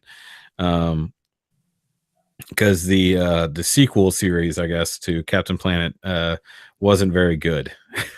They did a sequel. It was very, very short-lived, and it was not good. So that's why you probably never heard about it. But that would be a fun one. I brought that up in the 90s cartoon Nerdcast because it was such a good series. It was very heartfelt. Fairly well fleshed out characters, despite the fact it was like 1992, 1993. Okay. Because like you actually learned about the characters. They weren't just they were one dimensional, but then they started showing you more things. Like with the episode where Hogsley's son got sick due to the pollution that he was putting out, and he begged the Planeteers to save him. Wow. So one of their like so he actually like, look, my son matters more to me than the business I'm doing that's causing this to happen.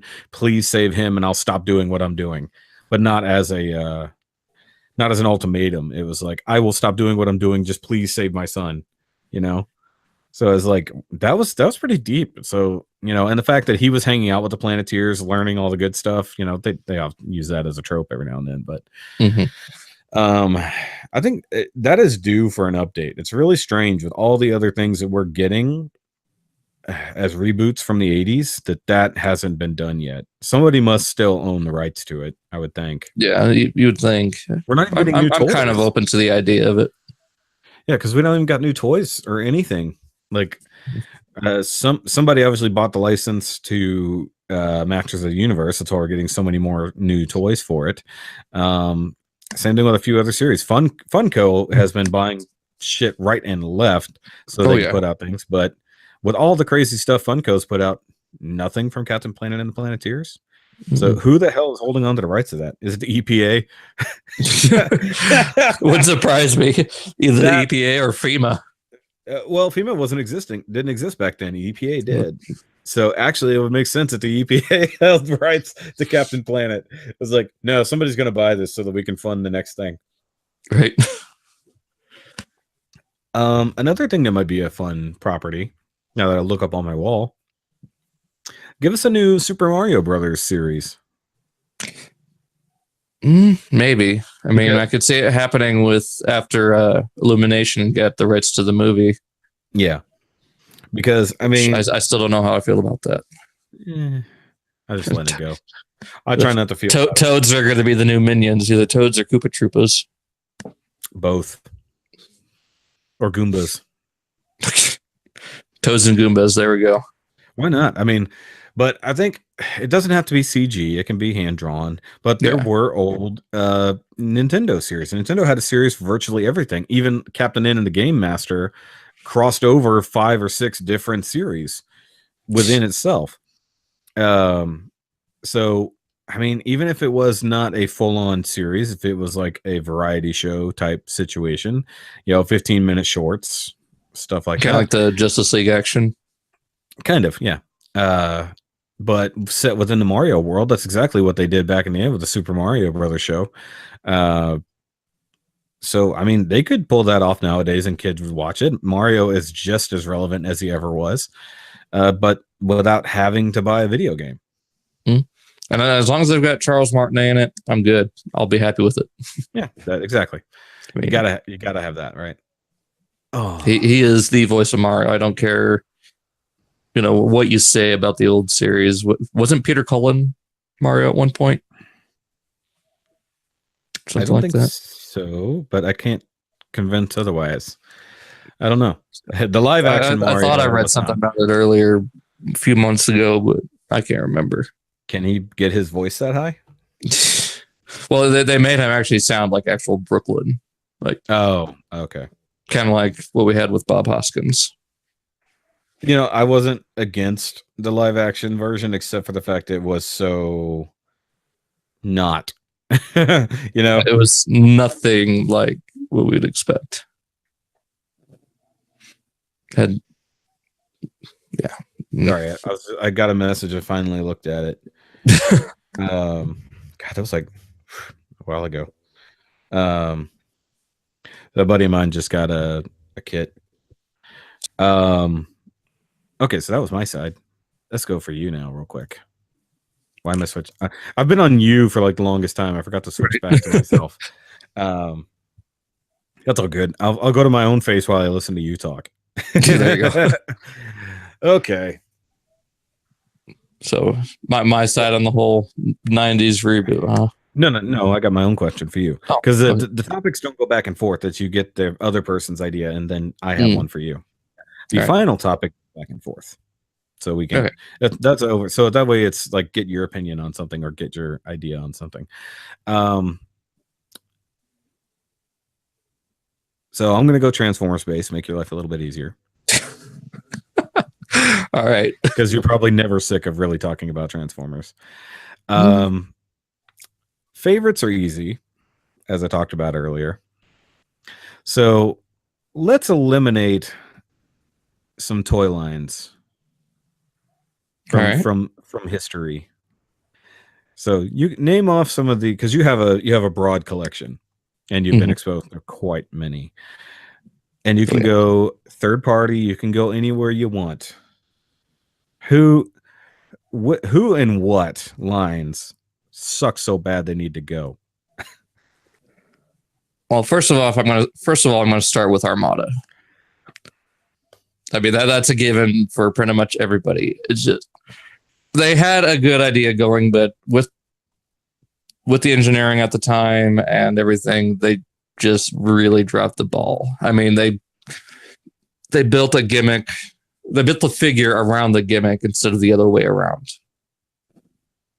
I mean, there was no getting away from the gimmicks with any of those figures. It hindered pretty much everything from transformation to articulation.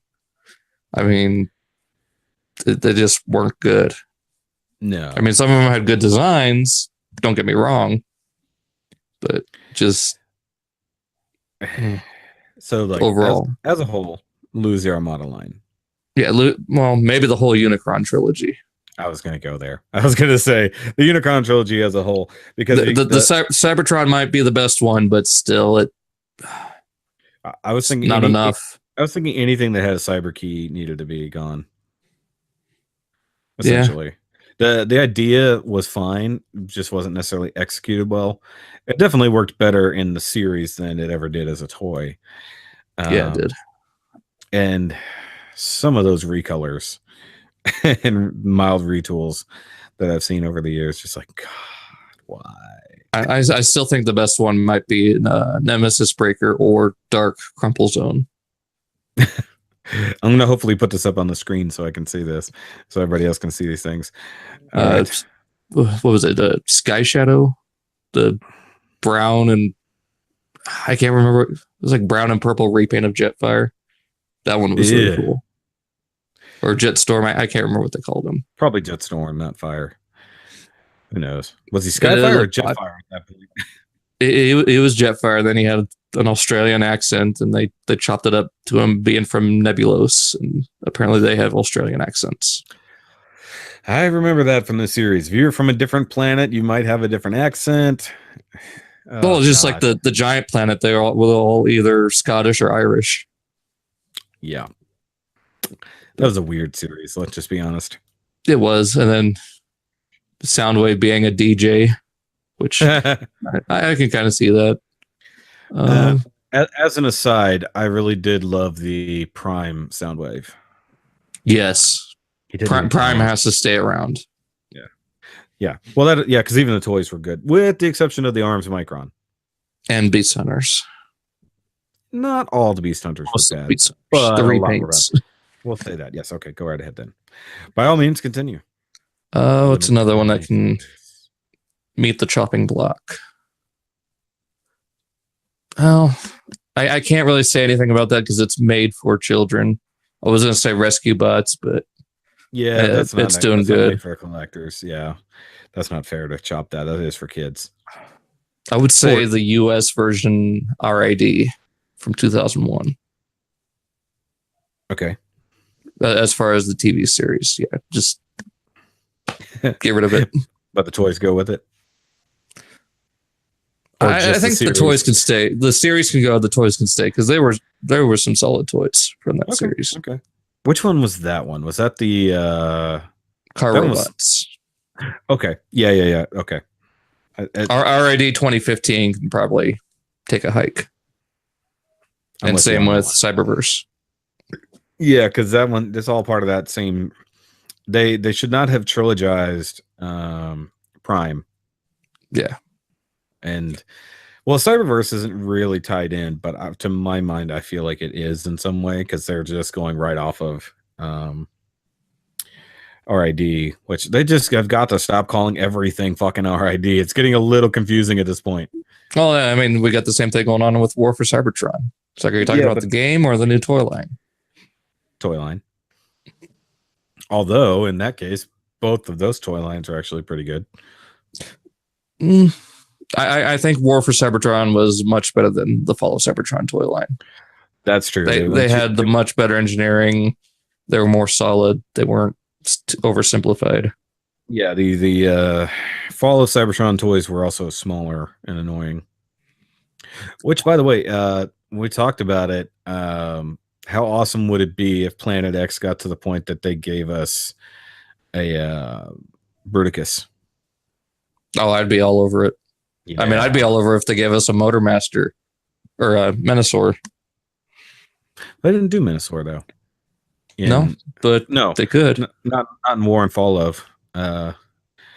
If they gave us a version of Bruticus, because they're still sticking with the Fall of Cybertron aesthetic, because we should have 3 more coming out with Ratchet, Ironhide, and Sideswipe. And then I guess technically I didn't know they were doing Sideswipe. Yeah.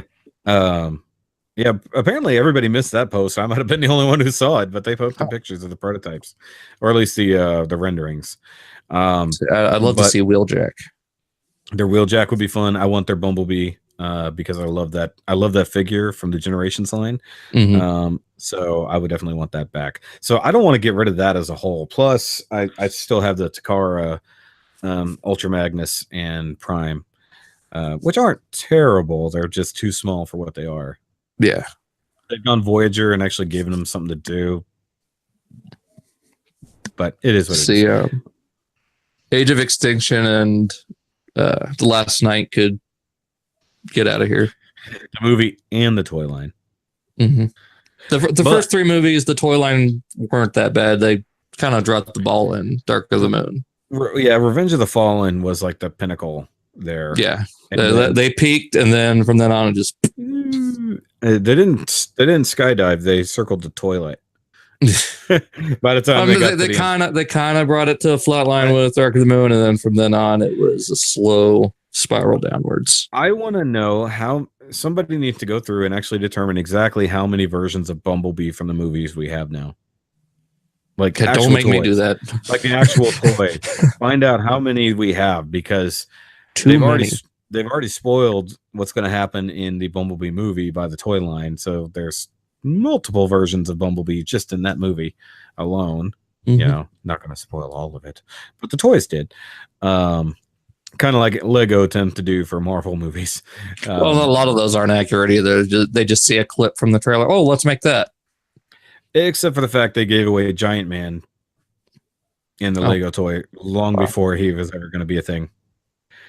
So that was pretty dumb on their part. Yeah. Like, oh, hey, we got Giant Man. You probably shouldn't have shown that off before the trailer even dropped, which we still didn't even see until the movie happened. So they were holding on to that. But no, Lego had to go and fucking spoil things. They did it for Jurassic World and Jurassic Park. Either way. Yeah, I know Transformers did that at one point. They've released the figures too early for one of the movies. I can't remember which one it was. But they revealed a major key character that they were kind of hiding. Yeah. I think they were showing it for Bumblebee. They accidentally showed off some things they weren't supposed to, too.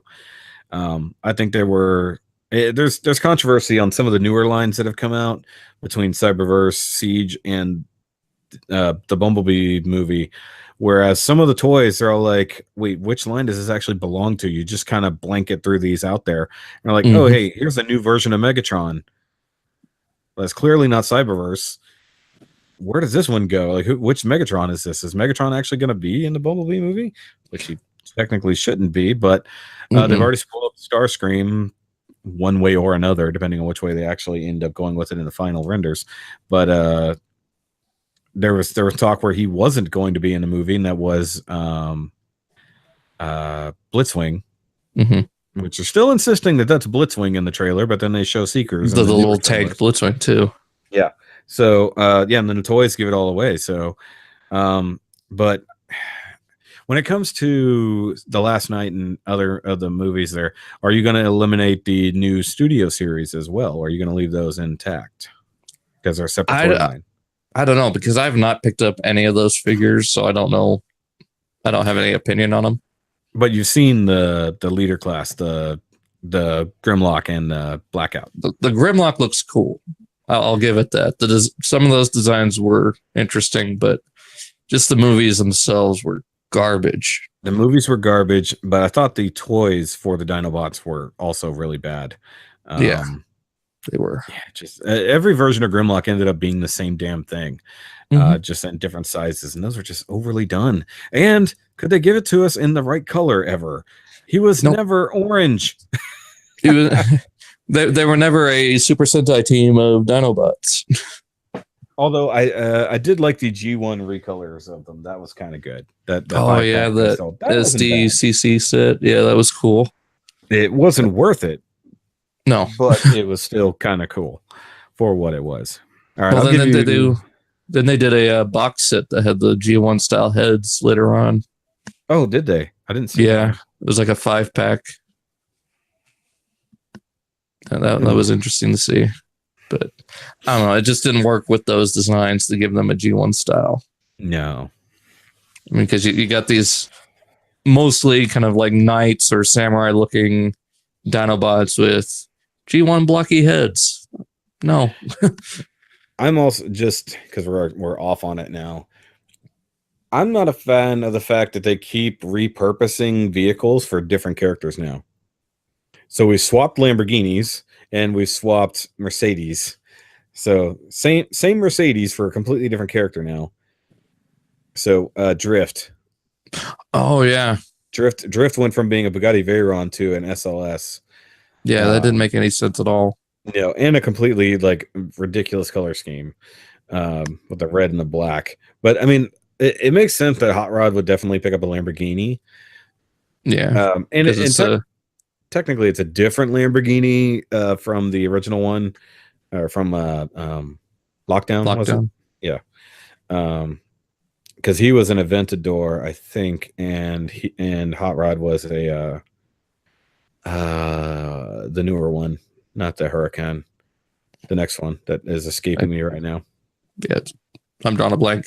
No, but it was a beautiful car. I'm not gonna argue that he definitely shouldn't have been that car from the beginning, but a muscle car would have suited him more, though, in theory. But he wasn't a muscle car in the old series. He was a more so than a Lamborghini.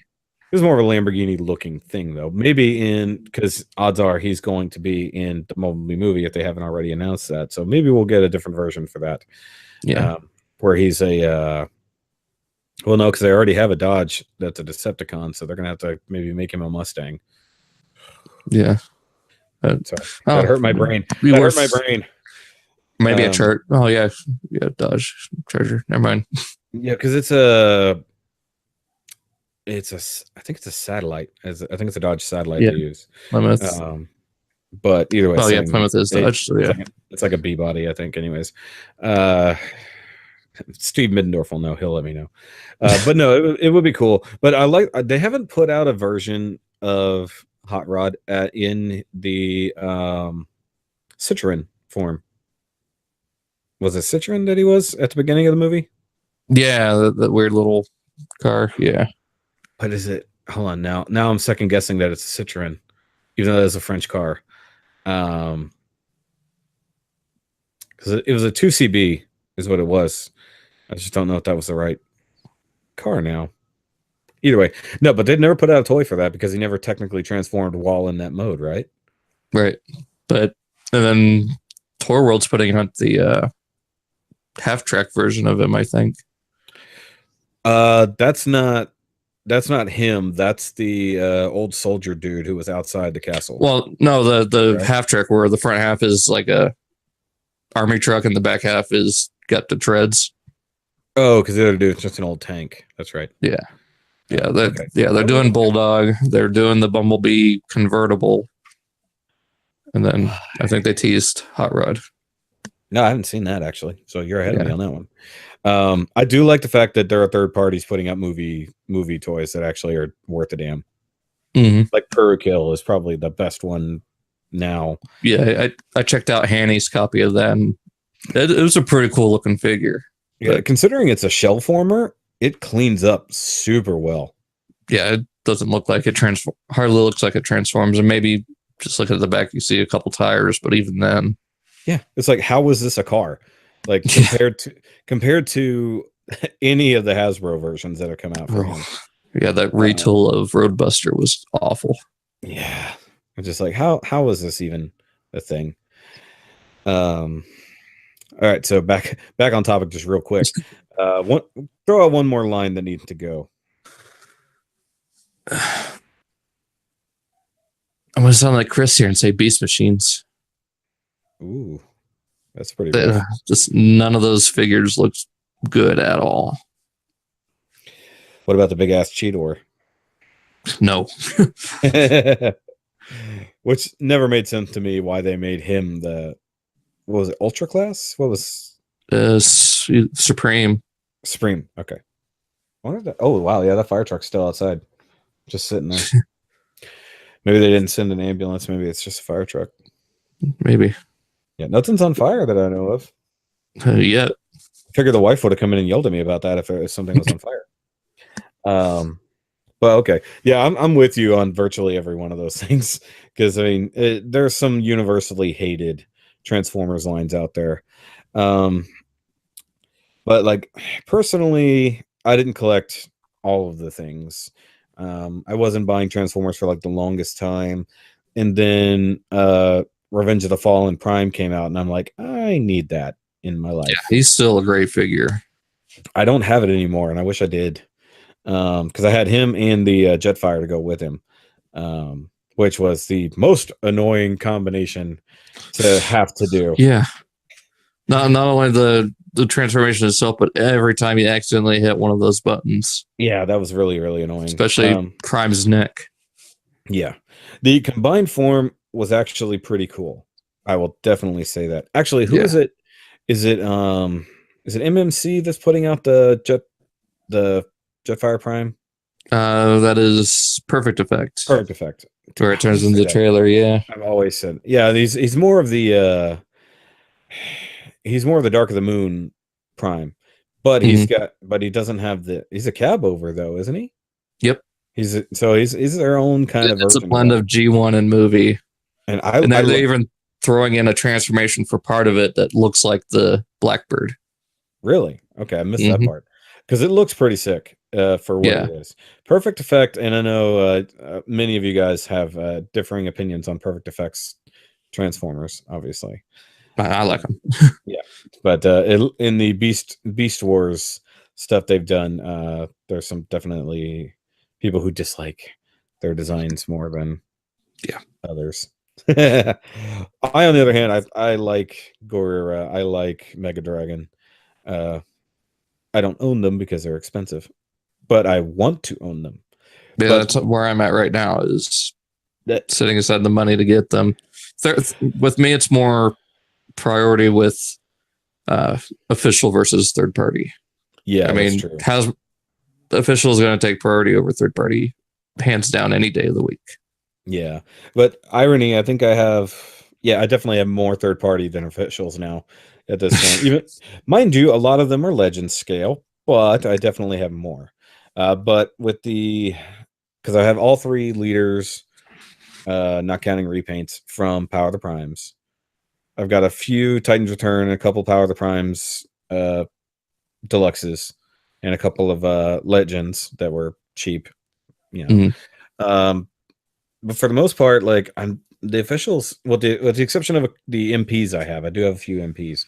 I don't have that many other ones, but I have like a buttload of Planet X figures because I gotta have my Dinobots, which I did get my pre-order in for Sludge, so I'm happy about that.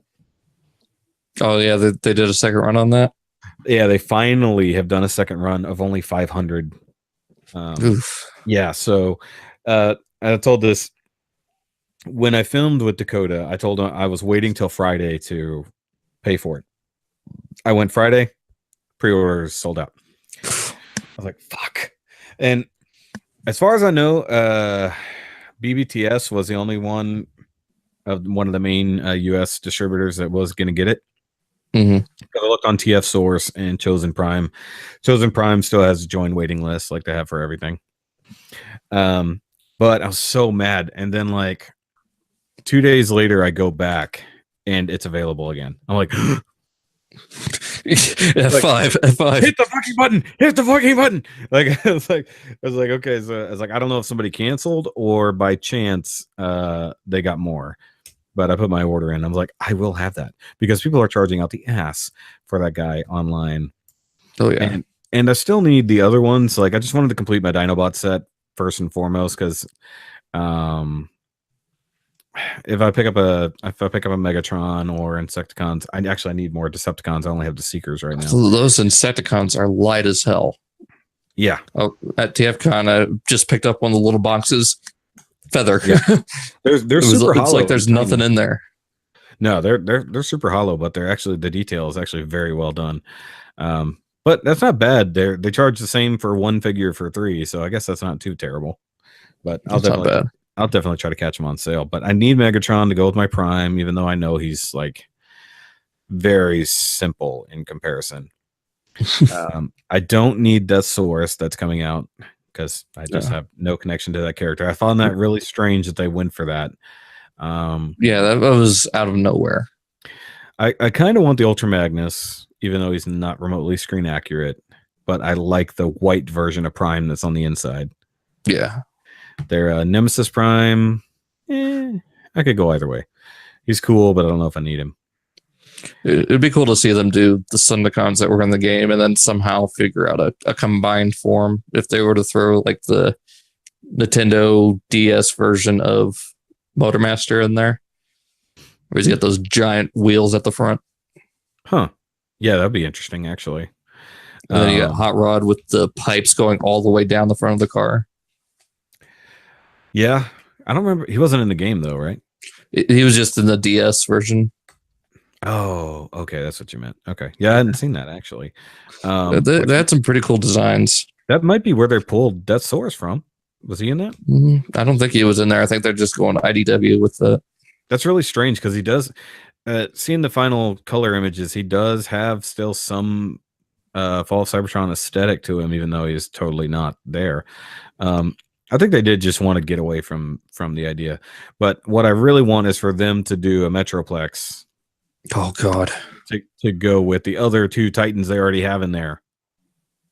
You know, because I've got Apocalypse. He's up there. He's one of my more proud things that I don't want to ever get rid of.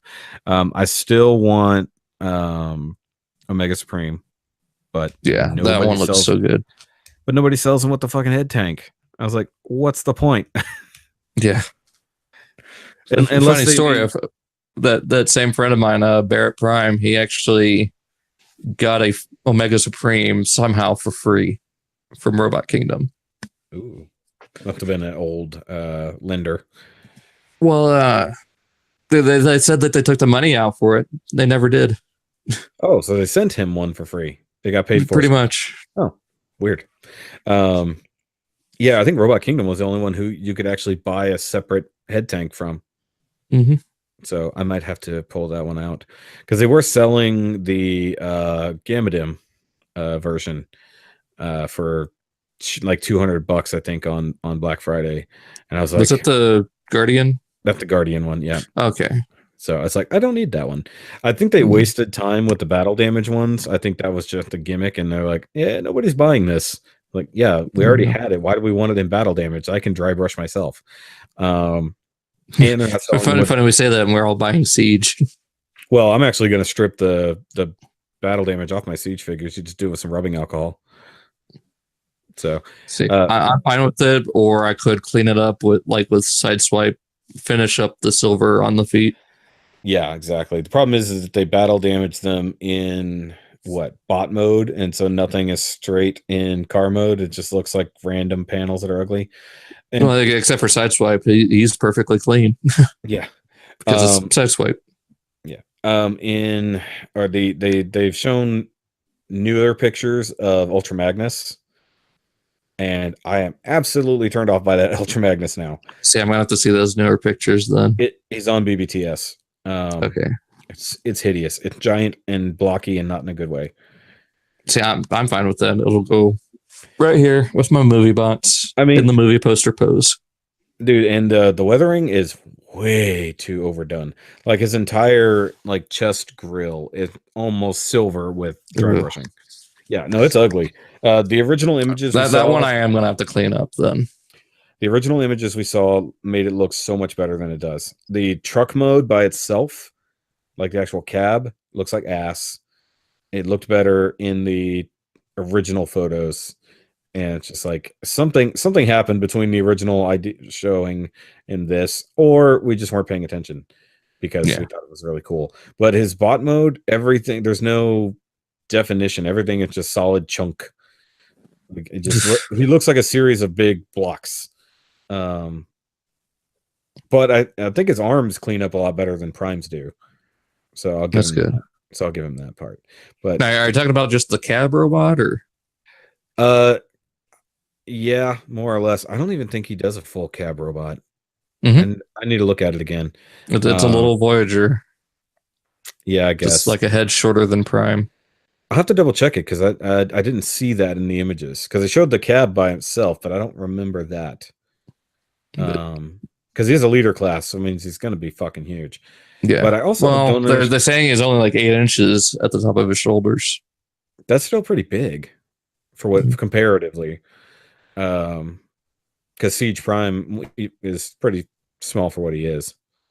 But the deluxes look huge, but the Voyagers look small. Just wait till you see Sideswipe. He's probably the smallest of all the deluxes. Okay, because it looked like Hound might have been, but I mean, I'm gonna pick up at least Hound. I'm not interested in, but I like Sideswipe. I like Prime. I might get Megatron. I'll see. I mean, that is a lot more money for cost at this point. Yeah, I would like to try to figure out a way to customize Hound into looking more like a Warthog. He does look more warthoggy than he looks like anything else. But like his his alt mode, I don't like it. It just doesn't look.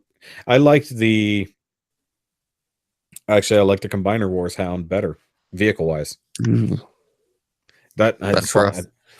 And maybe it's just the color choices where there's too much kind of clashing on with the version. Green and the black. Yeah, green, black, brown.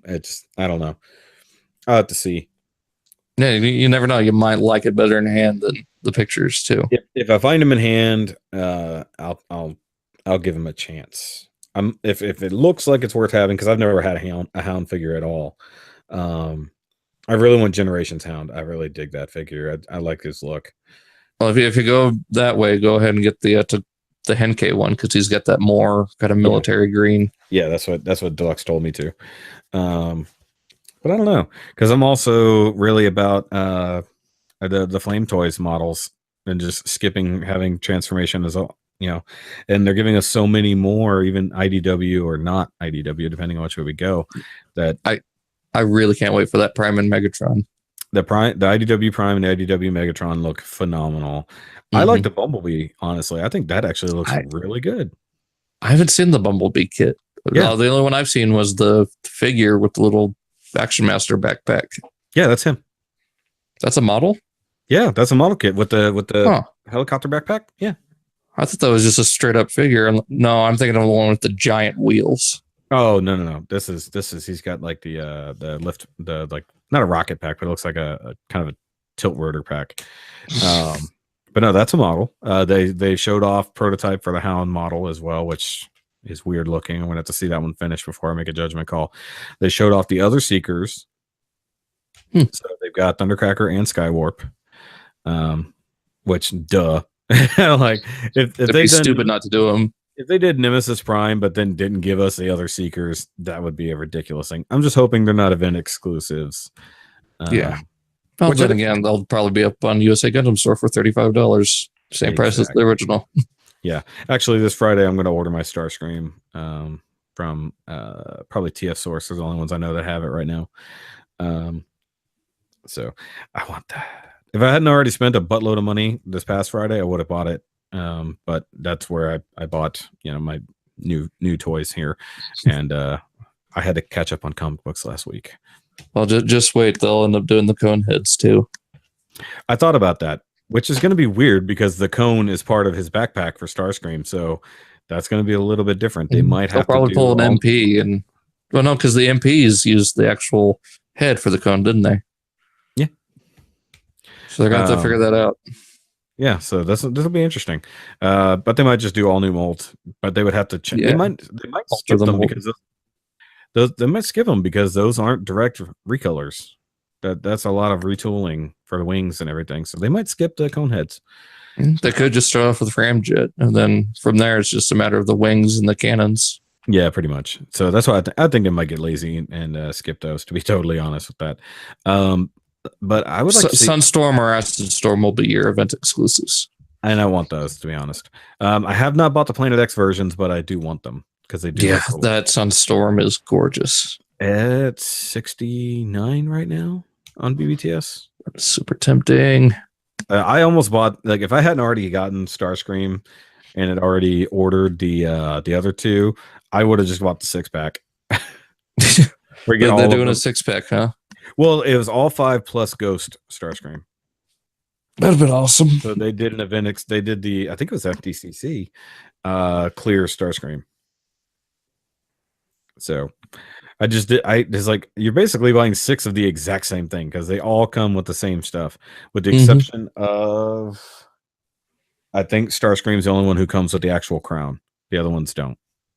Yeah, that makes more sense than what Takara did with the Sunstorm. Yeah, that was Sunstorm weird. looks so good. I like that. I kind of like the Hasbro one with the gold head and the flames. That's just weird. Yeah, but it's more unique. Sense. It makes sense, but it's weird because Sunstorm was a very unique version, technically. And then, see, well, then you got the individual Rainmakers too, Nova and Ion Storm. Yeah, if they go that far, I would have loved to see those in MP form. That's a surprise that they never did. Maybe make toys. Yeah. Probably doing that same style as the artwork where they're the black jet with the blue or yellow stripes. That'd be cool. The only thing that bothered me with the Planet X Seekers is they really changed up their color scheme comparatively. So it's like they didn't quite look screen accurate or even comparative to the artwork. They look cool. Thundercracker is actually my favorite with those. Like the blue and the silver looks a little bit better. Mm-hmm. And I like that they changed it up from the way Starscream was done, but that's after they changed factories. So they had better painting and they altered a few things, but it's got to be better. It's got to be better than the Takara Skywarp that we got. The Takara Skywarp was embarrassing, but that's the Hasbro one was great. Yeah. But that's what basically Planet X had sort of showed off with similar color to that. And I'm like, that's not even close to accurate, man. So they changed it. So it is what it is. But I like the idea that with Siege and with I'm guessing the Bumblebee movie, we're potentially getting Tetrajet versions. Yeah. In the main line, which we've never gotten. So that's pretty awesome. I mean, they could have gotten a little bit more accurate with it because they kind of just chopped off the top fin. Yeah, it's true. But we also, if you really need other Tetrajet options, we have the Moss Toys versions coming. Yep, it's better than Impossible Toys. That's true. But that's the one thing that Impossible Toys did that was good, was getting the jets nailed in jet mode. Yeah, that's the hard part, is making them look like that and then transform to a slope. Yeah, actually get the proper slope in there, because that's the one thing that the Hasbro version coming up definitely doesn't have. It just looks like a big flying triangle. It's so weird looking. Colonial Viper mixed with something from Star Wars. Yes, it's definitely Colonial Viper. I didn't even consider that until you just said it. I knew I'd seen it. I knew I'd seen it somewhere. So put legs underneath the Viper, and there you go. There you go. So you can have a Gerwalk version of the Viper. What's weird is the way they're doing the null rays. They look like straight up sniper rifles, just plugged onto his arms. Yeah. Well, that's what they did for Fall of Cybertron. Yeah, but at least it would still they kind of look. No, they don't look right. The null rays on the, they mount to the, or you can hold them like an actual gun, which looks really dumb. But then replace the hand. Yeah, but they plug into the forearm, not the shoulder. No, actually, they don't replace the hand. They just plug into the hand. Yeah. See, I never really liked that either. No, but if they plugged into the shoulder, it would at least look remotely accurate, and you'd have a reason to have a gun that long. But plugging into the forearm is very awkward. When they're Yeah, it plugged is. onto the wings, it's fine because that's what it is. But I think Starscream had a sniper rifle at one point in the game, so I guess that's fine. But that's not what those weapons were. Yeah. He actually wielded a true sniper rifle, like the one that Perceptor comes with. And Yeah. I find it really dumb that Prime is the only one who has come with a proper weapon that replaces his hand. Well, replaces, quote unquote. So all the ones in Planet X, Prime is the only one that has the forearm turned basically into the cannon. Yeah, and it's the, I can't remember what they called it, but it's the one that ended up coming with Sideswipe, isn't it? For the Hasbro. I think so. I never saw the Sideswipe. But they always gave him the really crappy gun for the other for the Hasbro. Yeah. And then Ultra Magnus came with the same gun, but he came with the sword. Yeah. That looked a lot more like Starscream's sword. Exactly. Made no sense. But they gave Prime a big ass sword and his axe, which didn't make any sense. So I think they're just mix and matching weapons for people. It's like, no, those weapons go to someone else. Why are you giving it to him? It didn't make any sense. But well, see, I'm feeling the same way about the Siege Megatron. Why? I mean, yeah, the sword from the Zakar, but why not his mace? You're giving Prime his axe. Give Megatron his mace, or the one that we got from Fall of Cybertron, where it's, you know, a solid piece. Yeah, they haven't done that in a while. Actually, the Megatron from Planet X doesn't come with a mace either. I thought he did, or does he come? No, he comes with a sword. He comes with a sword. He comes with. I'm thinking of how it actually was in the game where he had that, you know, battle mace. Yeah, where he had the big spiky thing that, you know, hit him with. Yeah. No, they've just been bouncing around choosing whatever they want. But I guess it's their toys. They can do whatever they want, right? Yep. Oh, fire truck's gone. Yay. Yay. The fire truck's gone. That's always good. I just noticed the lights weren't flashing and I couldn't hear the engine running anymore. All right. Well, I'm going to go ahead and count that whole last little bit as our actual topic, since we were just bullshitting about Transformers for the longest time. It's a lot easier. Plus, we've been going for like 3 hours. Well, we didn't start at, we started roughly at 3, well, a little bit after, like 3:30, so 2.5-ish. That's fine. We're right there where we should be.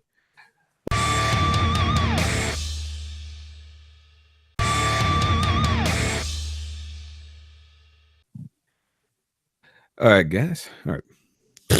Fuck that. That was stupid. I forgot. I'm not talking to them. I'm talking to you. All right, man. But it's been a lot of fun.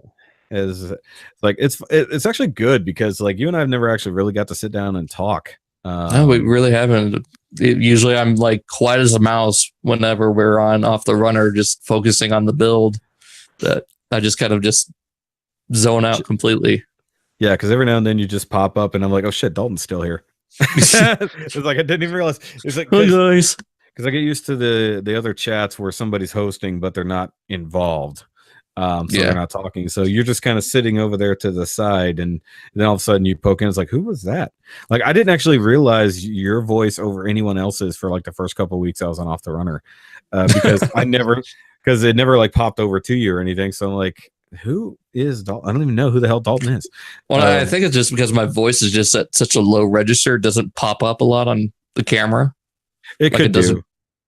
But Off the Runner, we usually have like 5 on a good night. We'll have 5 or 6 people talking, and it's just like every now and then it's just like, and I didn't know anybody at that point, so I'm like, who the fuck is even talking? Like, I didn't know who Dakota was for the longest time either. And actually, it's funny that I hadn't even seen your face or Dakota's face until you were on Deluxe's thing. Wow. Well, yeah. Well, because you and I weren't friends yet on Facebook, so I'd never seen your face, and I'd never seen Dakota's face either. So I thought that was well, and up until then, I was also using my Shockwave picture as my profile picture. Oh, really? Yeah. So got that little Legend Shockwave, and then I changed it to me with Ian. Oh, that's what you meant. Yeah, you're right. Oh, speaking of which, I never even brought that up. You actually got to meet Corlett. Yeah, it was awesome. So yeah, I'm really looking forward to getting the chance to meet Scott McNeil. Yeah, that's what Dalton and I. Dalton. That's what Dakota and I talked about. You and Deluxe. Yeah, no, that's what everybody starts with a fucking D around here. But no, that's what Dakota and I talked about. It's like who's still on your list? Who's your main get? And he's like, I've got to meet Scott McNeil. Yeah, for me, it's Scott McNeil and Gary Chalk. Yeah, when he told the entire story about how he ended up hanging out with Gary for that entire convention was pretty badass. Yeah. So I was like, that's a fucking great story, man. It's like you ended up picking him up from the airport. Like that doesn't get any better. It's like now if he could arrange that same thing, but for Scott McNeil, he would probably shit himself. He'd do more than that. Yeah. Be like, but I think one of the main problems is like he doesn't do a whole lot of too many tours down here. And it's mostly MetroCon, Asylum. Yeah, that's pretty much it. So he sticks around Florida. Mm-hmm. He loves Florida. He loves Florida. But I mean, who's going to argue with him? You have to see TJ Omega, I guess, is what it is. Hey, I like TJ and I miss him. He's been completely inactive for a few months now, and it sucks. So family life. Yeah, life happens. Life is what happens when you're busy making plans, right? Mm-hmm. Yep. But it's definitely been fun. Go ahead and let the people know where they can follow you. Obviously, I'll put any information in the description, but nobody ever looks at the description, so maybe they'll listen if you talk. Well, you can find me pretty much everywhere, such as Facebook, Twitter, and Instagram at DALTINIANSTFS, and as well as YouTube. Mostly you can find me on Stasis Lock every Wednesday on Bricks on the Dollar. So check that out. And also check out Off the Runner. At this point, we don't know whose channel it's going to be on next. So or what day it's going to be on, or what time day, or what time of day. Yeah, it's really the only show that has no structure. No, well, this one kind of doesn't either, but I can set aside 2 hours or 3 hours and be like, hey, you want to come talk? Rather than, it is one thing when it can be recorded and then put up later rather than streamed live. Bricks. Like on Bricks. But I don't blame him for not wanting to edit anything. It's a pain in the ass when you're doing something like this. But at least I have the ability to add intros and shit like that after the fact, whereas nobody seems to care otherwise when it comes to those shows. Now, maybe down the line, I'll host it on my channel, so it might actually get some visibility. Because it does. I mean, I'm not knocking anything, but it's like comparatively, like even my really crappy podcasts get slightly more views than Off the Runner or anything. Like the live Off the Runner. I think the only 4 people watching were the 4 people in it. Mm-hmm. I was like, or Josh if he can't make it. Yeah. I love talking to Josh. I need to have him on again. He's an awesome dude. I'm doing. It was awesome with TFCon hanging out with him. Yeah, you guys are so lucky, man. You know how jealous I was. Obviously, I repeatedly. I heard. Yeah, you and Shockwave or Soundwave. Yeah, I was incredibly jealous, man. I was like, there is literally no way I can make it, or else I would totally go. I would not have joined in on the Bang Bus though. That seems like a giant mess. Yeah. Though that's a hell of a way to get to know a whole lot of people really fast. Take a road trip with a bus full of people. Especially one of the stories that Josh told was a mess. Yeah, a biggest mess, dude. That was, oh god. And he told that story. He told that story on Off the Runner and on twice on Off the Runner. Did he tell twice? Because he told it again on was it MSPS? Yeah, which that's a great show too. I need to find my way onto that show.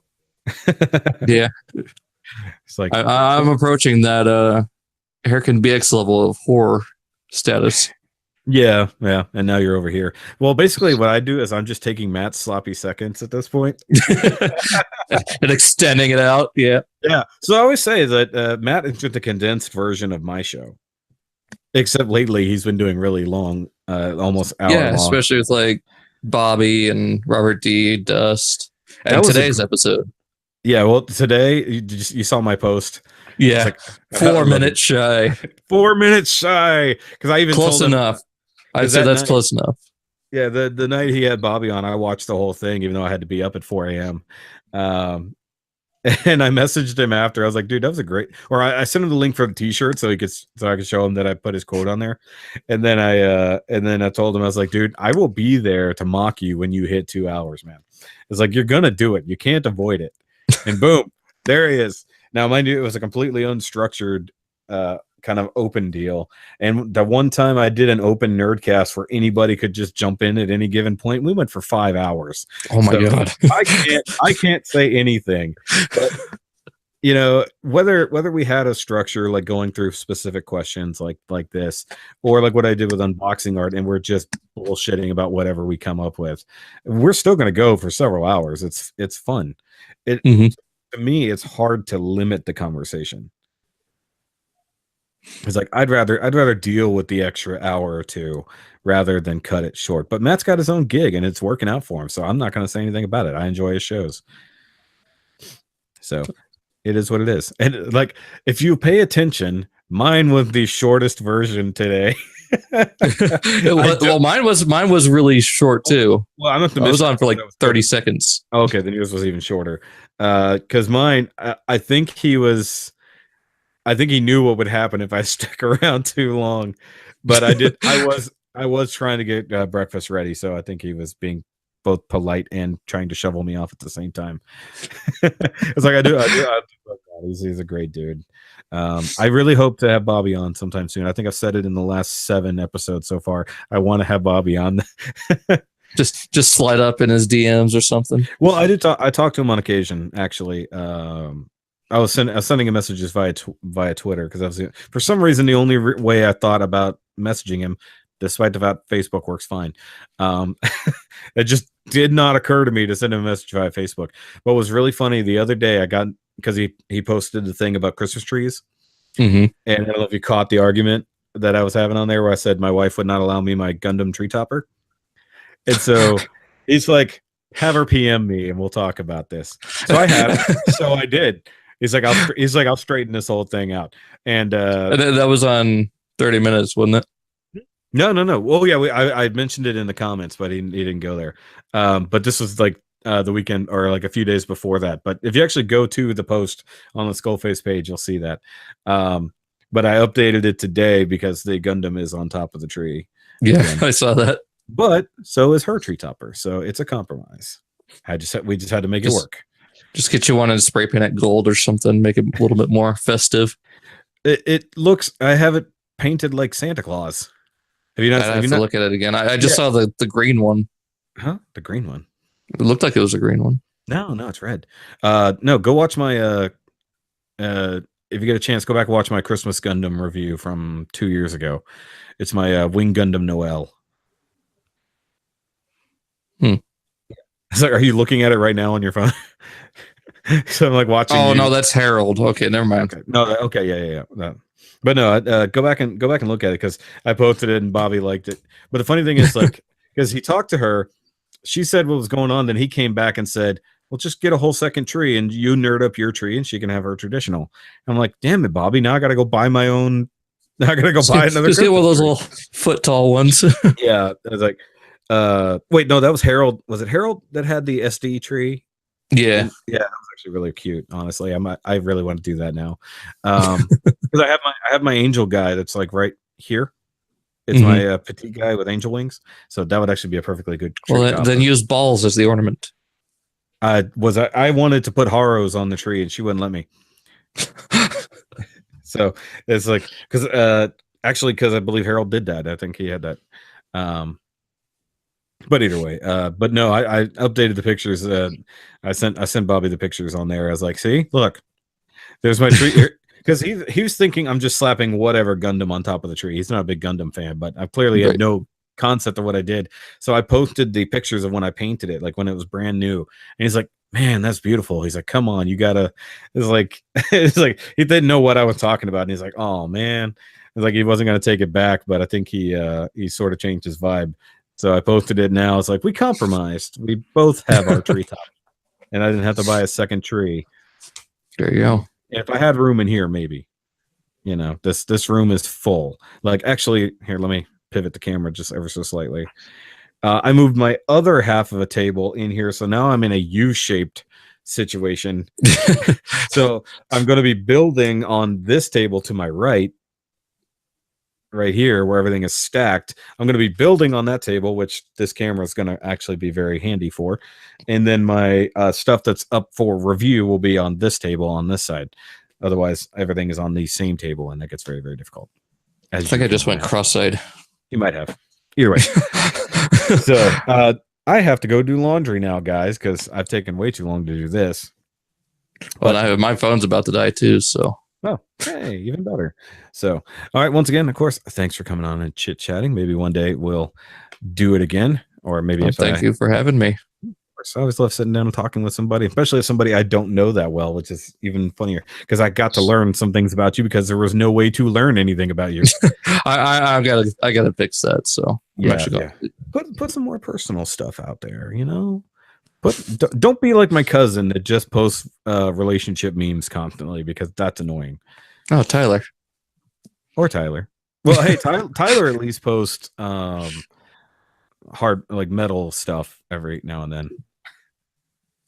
Fair enough. Hey, you know what? I could talk a lot of shit about Tyler, and I definitely will. But he's the reason I now know you guys, so I can't really fault him at all. But guys, of course, for all of you out there listening and or watching, we appreciate you guys sticking around and sitting through all of this. I know they're long, but I hope you had fun.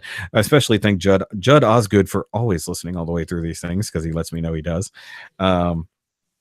And of course, the Nerdcast motto is, as usual, you may not be a nerd for everything, but everyone is a nerd for something. And that's what this is all about, just sitting down and talking about your own nerdery. But we will catch you guys on the next one. Have a great day. Make sure you like, subscribe, do all the dumb things, Patreon, t-shirts, all the fun stuff. And we'll see you later. Remember, as always, to keep on nerding. Say bye. Bye. I was gonna. Only 2 people have ever said a goodbye.